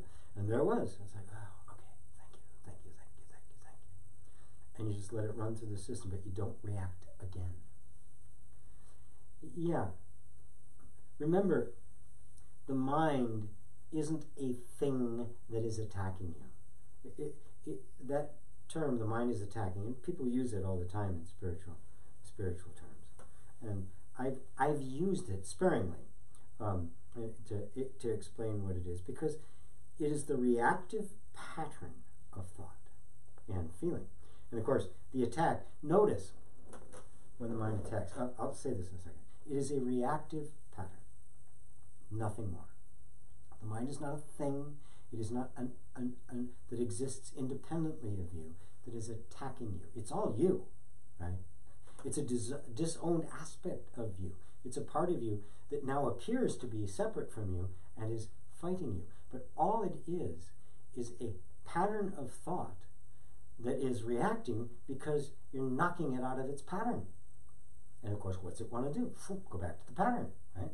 Like those punching bags that kids have. You hit it, and it comes back up again, right? That's all it is. It's mindless. There's nothing there. There's no objective being there. There's nothing sentience that's responding. It's all happening within the mind, but the reactive, Both the attack, the attacker, all of it is a picture.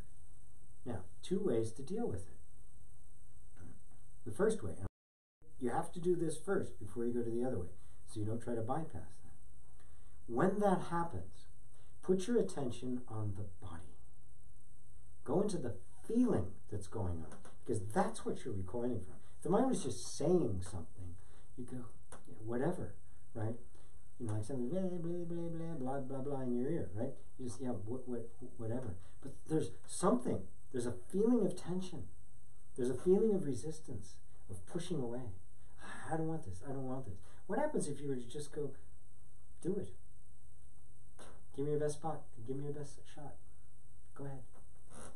Turn the other cheek. See what happens. Just be there, present, whatever you have to say. If you want to hate me, hate me. If you want to attack me, attack me. If you're just in so much pain, I can take that too. Whatever it is. Feel it and be willing to be with the discomfort of that feeling. Then you can step back.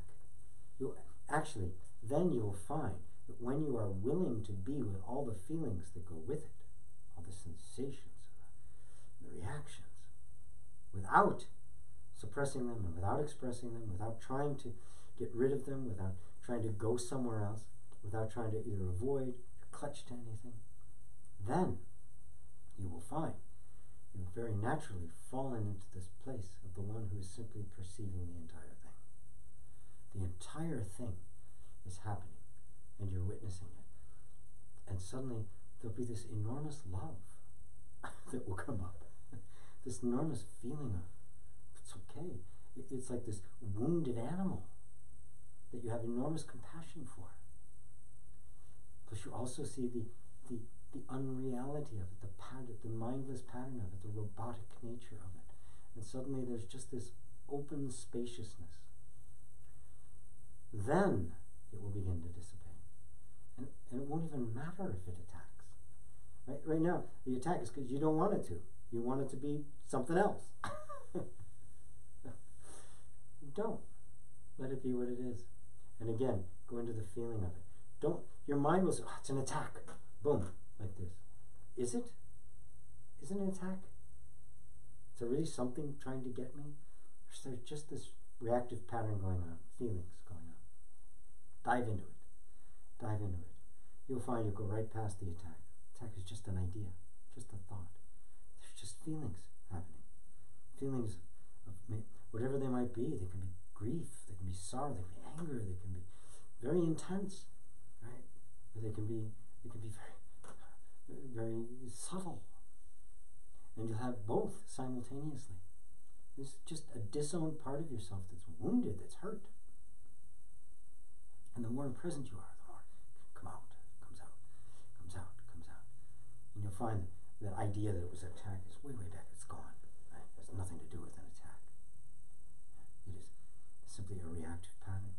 That you have used the idea of attack as a buffer to keep it away from you, to separate yourself from it, to resist it. Right? And of course, every resistance to what is happening is a samskara. That's boom. That reaction gets put in place, and it just solidifies our resistance to what is, which is, of course, suffering.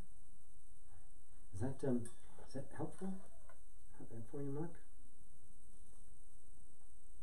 Patang says, everything in me changes, but not me. I am empty and contain everything. Absolutely. But please, Patang, let that sink into your heart.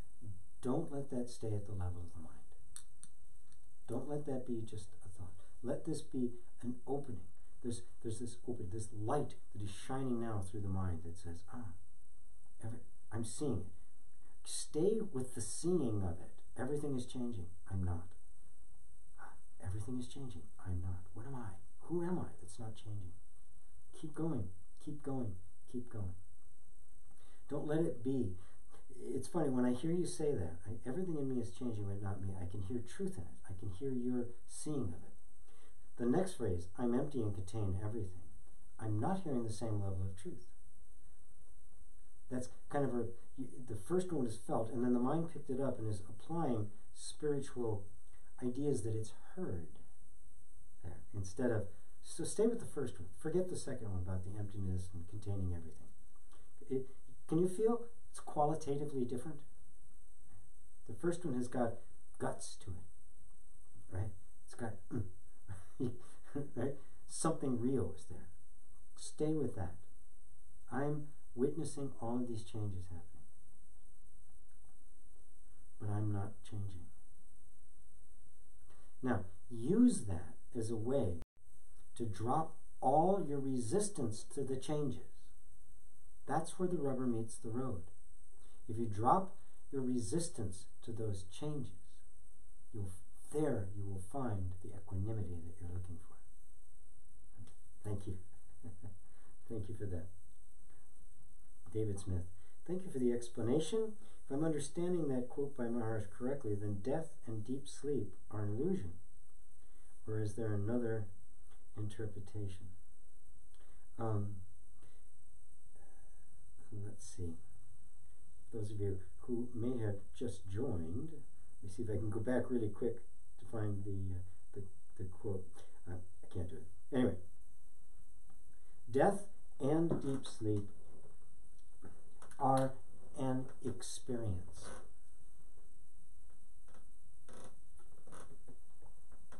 This is important.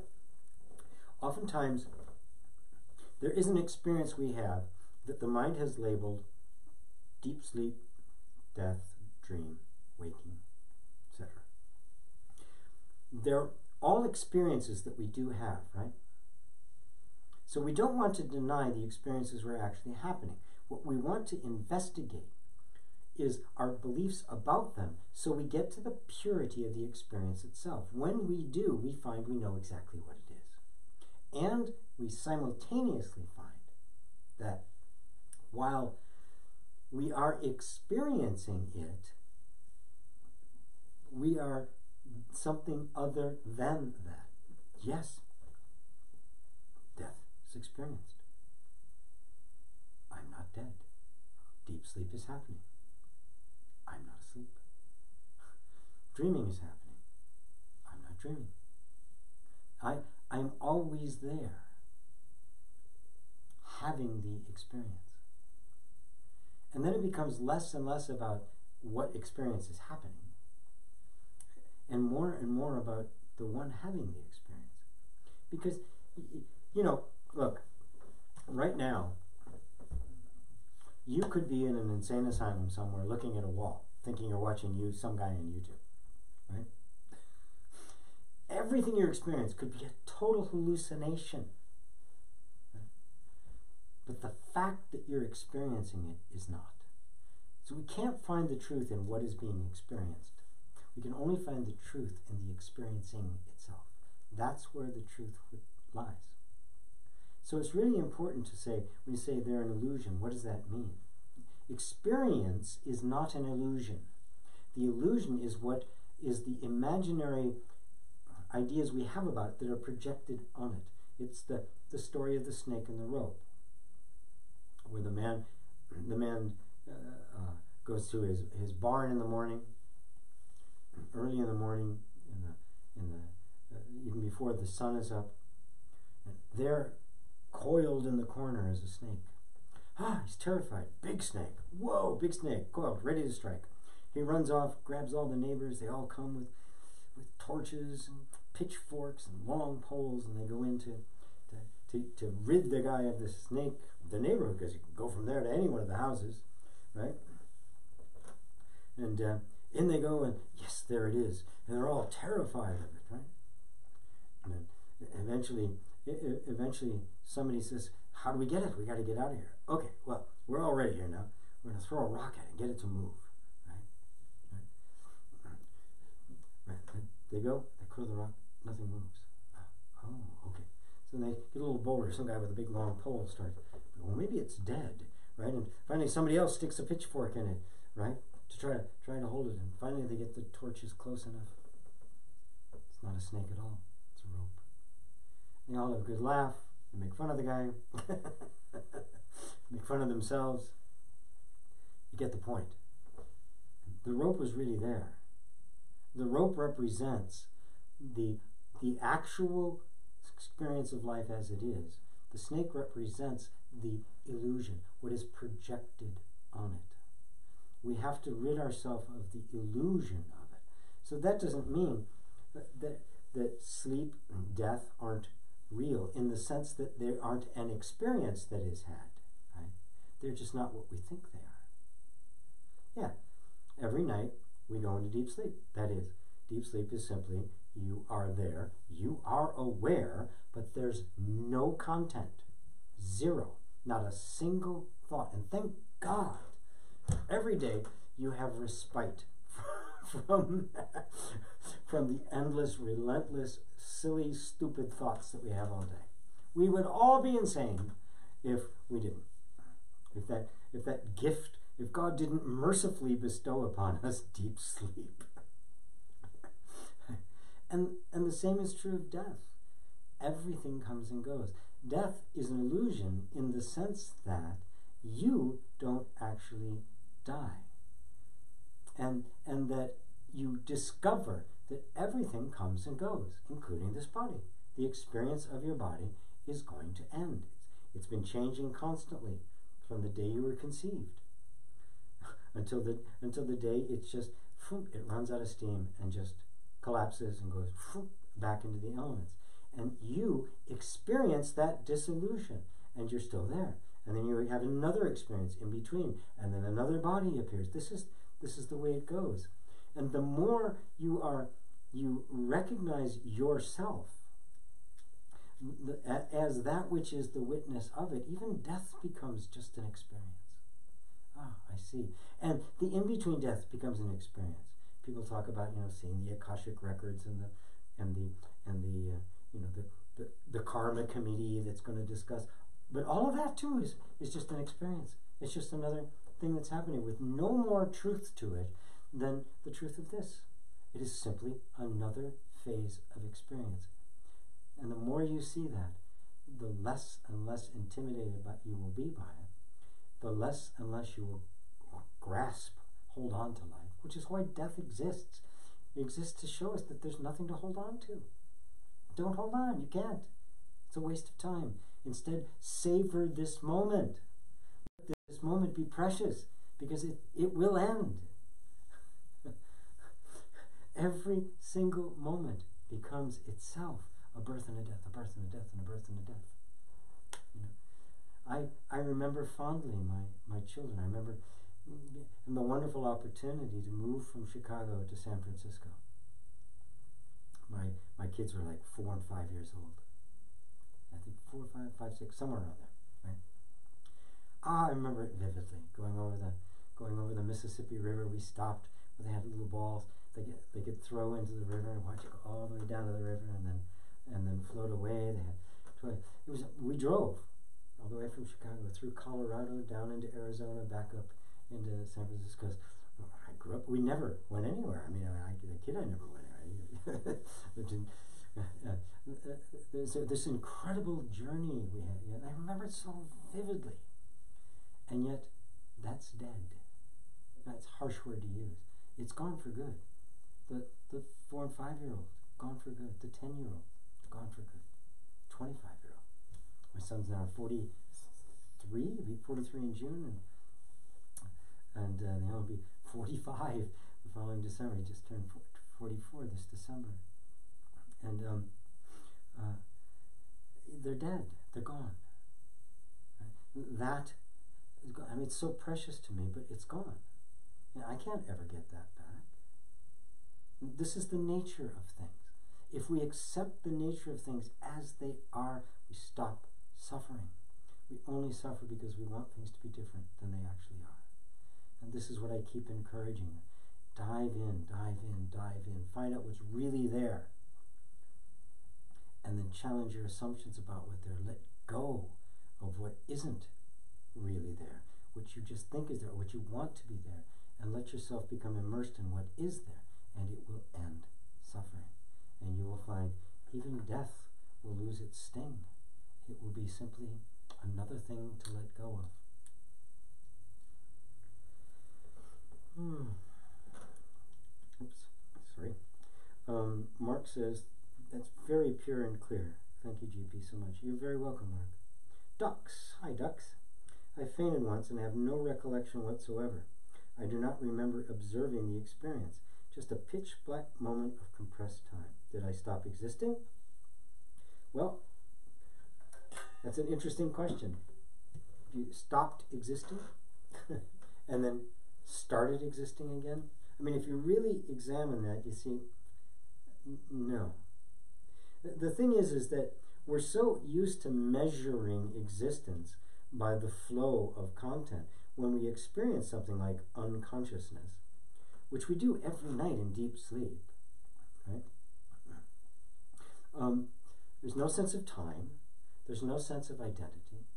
You can be laying next to the hottest date you ever had, or maybe just got married, and this is the man or woman of your dreams, and they're laying there next to you in the bed, and in deep sleep, they're gone.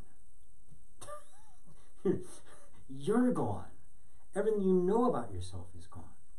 And that state we say is unconscious. It's not. It is without content. And it's simply something to be examined. You can't. I mean, you have to explore it in all the ways in your conscious times, in your waking time, because you can't explore it in those times. But there's plenty of yogis, real yogis, not tricksters, not the guys just kind of doing miracles, but people who have so come to master that sense of being, that they, and the sense of identity has sunk so deeply into the awareness that they are aware of the nothingness. But there's no I there. There's no I am aware of this, because that would be something you'd be aware of. It is pure awareness. We sink into it every single night. When you go unconscious, an anesthetic does the same thing. Completely cut you off from all experience. Cut off from all experience, you cease to be. That is, the you think you are ceases to be. Every point of reference ceases to be, and the experience is one of simply nothing. But you are still experience. You are there, because you cannot stop awareness, because that's what you are. You don't go in and out of existence. You can't. Truth does not go in and out of existence. So the truth of you cannot go in and out of existence. It is simply the truth, period. Truth does not come and go. Truth does not start and stop. Truth is timeless. Okay, I'm going to switch right now to the other guy. See if I got any more questions over here.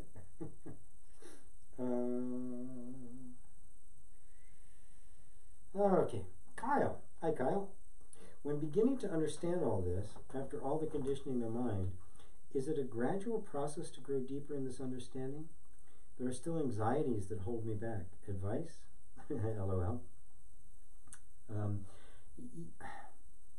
Yes, I want to. This is really important, because there's many people say, well, there's nothing to do, there's no place to go, there's nobody exists, absolutely nothing exists. That, that's all very true, but it's useless, because for most people something does exist. So I'm only interested in giving you a path to get you to the point where you see that that's actually true. It doesn't matter what somebody else says. What's your experience? That's all that matters. I'm just kind of.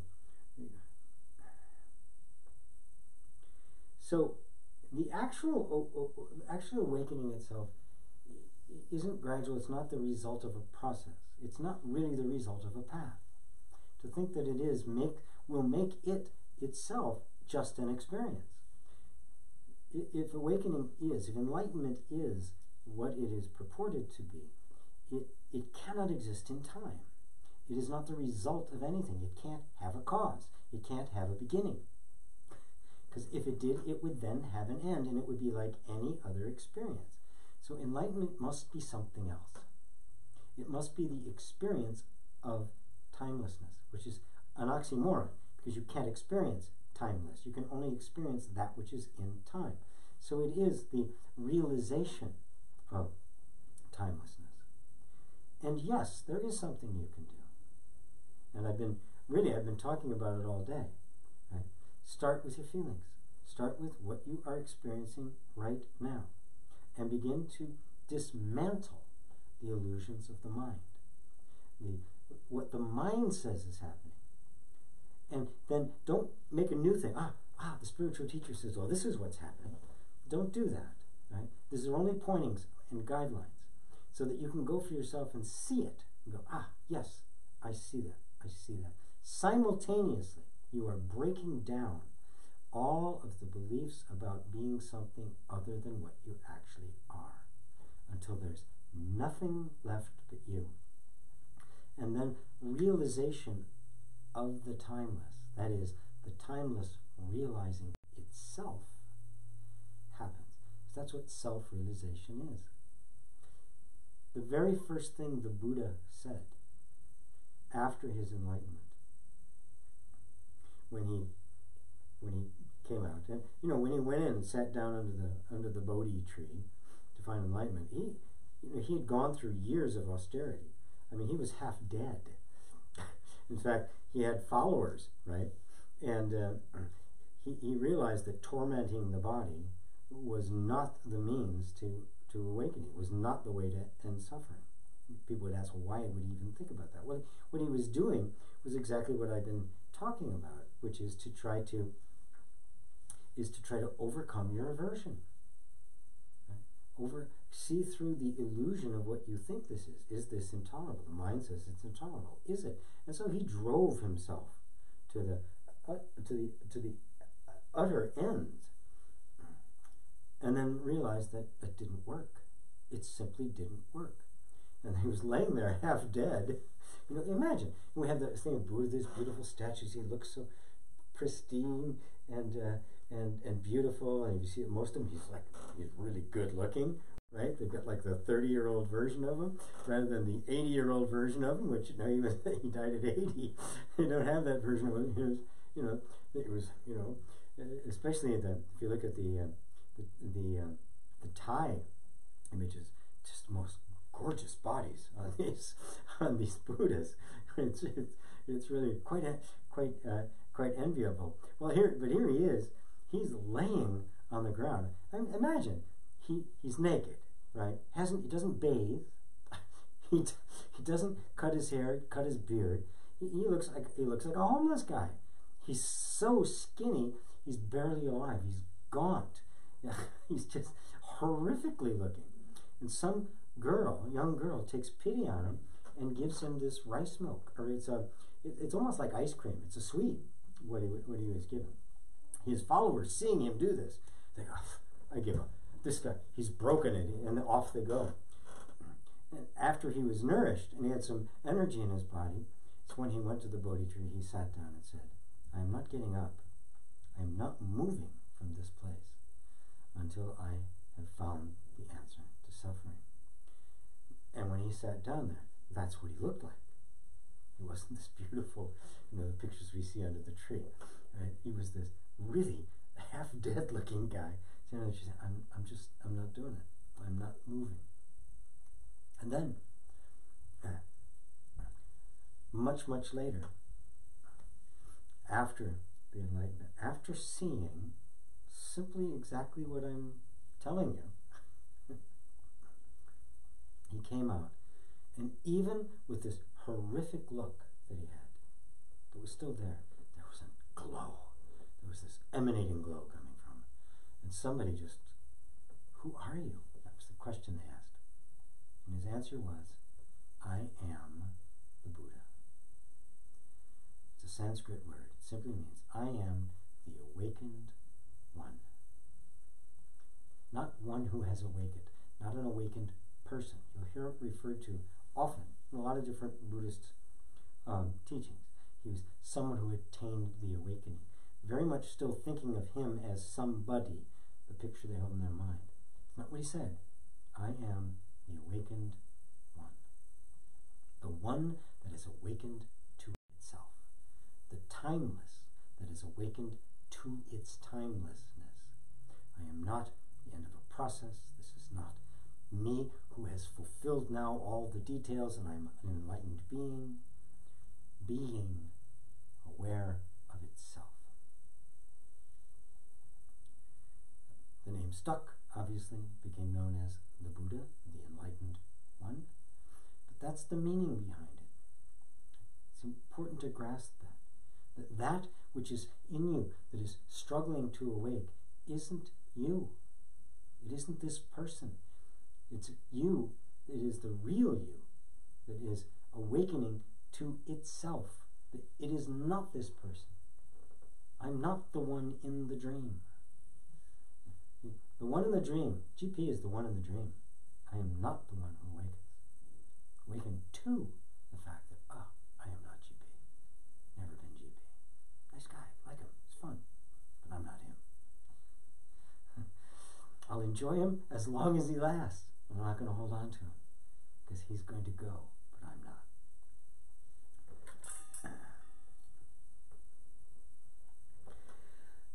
What time is it? Oh, 3:18. Well, okay.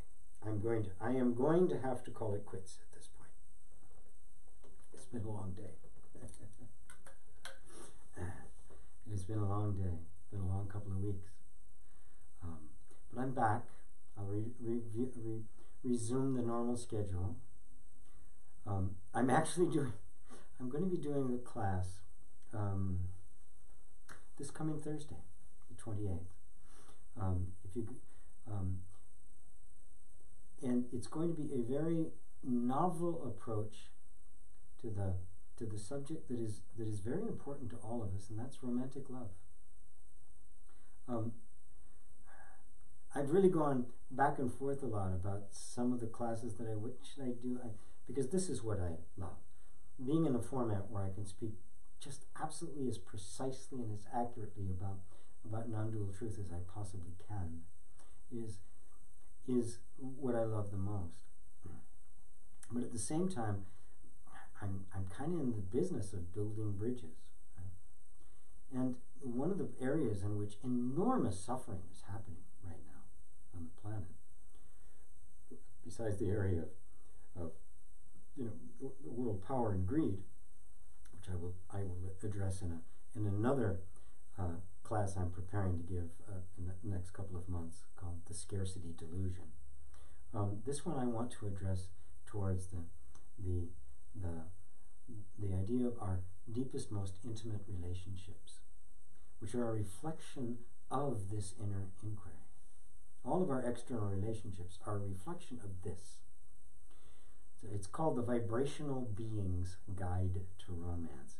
And it will be very practical, things about having and maintaining relationship, but it's also going to dive deeply into where do we find the actual substance of relationships that last, that are truly satisfying, and that serve more of a purpose than merely pleasure, as wonderful as that is, merely convenience, merely as mutual assistance, but actually become an environment in which this kind of exploration becomes easier, becomes supported, becomes a mutual, kind of like a family becomes a sangha.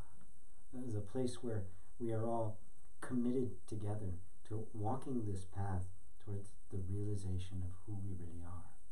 So, if you want to join, $47?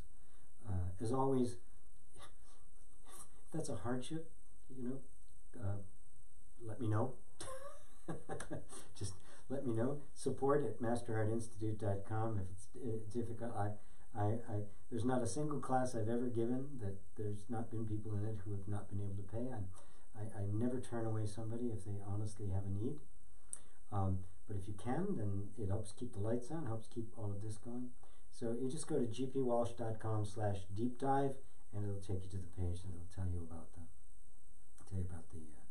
course that's coming up. That's it for today, everybody.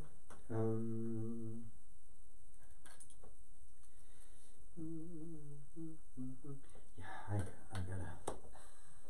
got to cut it. Part of me going, no, keep going, there's more questions. No, we can stop now. if your question has not been directly answered, just stop for a second. Because, you know, the voice that comes out of me and answers your question is also in you.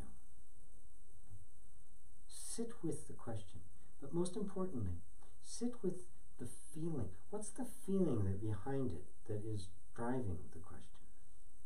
Explore that. You know, the question is, there's something that's wanting to be satisfied. Something, right? Give your attention to that. Don't be so quick to go reach out and go, GP has the answer, and then get it, right? Let yourself be with that discomfort of not knowing, and notice how you want to run away from it. Turn towards it. Be with it. Embrace it. There's gold there. There's wonderful, wonderful gold there. So believe me, your questions got answered today. Even if you didn't ask them, they got answered. Oftentimes I'll say stuff. You notice that I do wander away from precisely what the question is. I'm just kind of following the inspiration of the moment. And believe me, the person who that is directed to may not even be the one who asked the question. Everybody gets what they need, right? Because satsang isn't like a personal thing. I don't own it. I don't own the copyright or the trademark.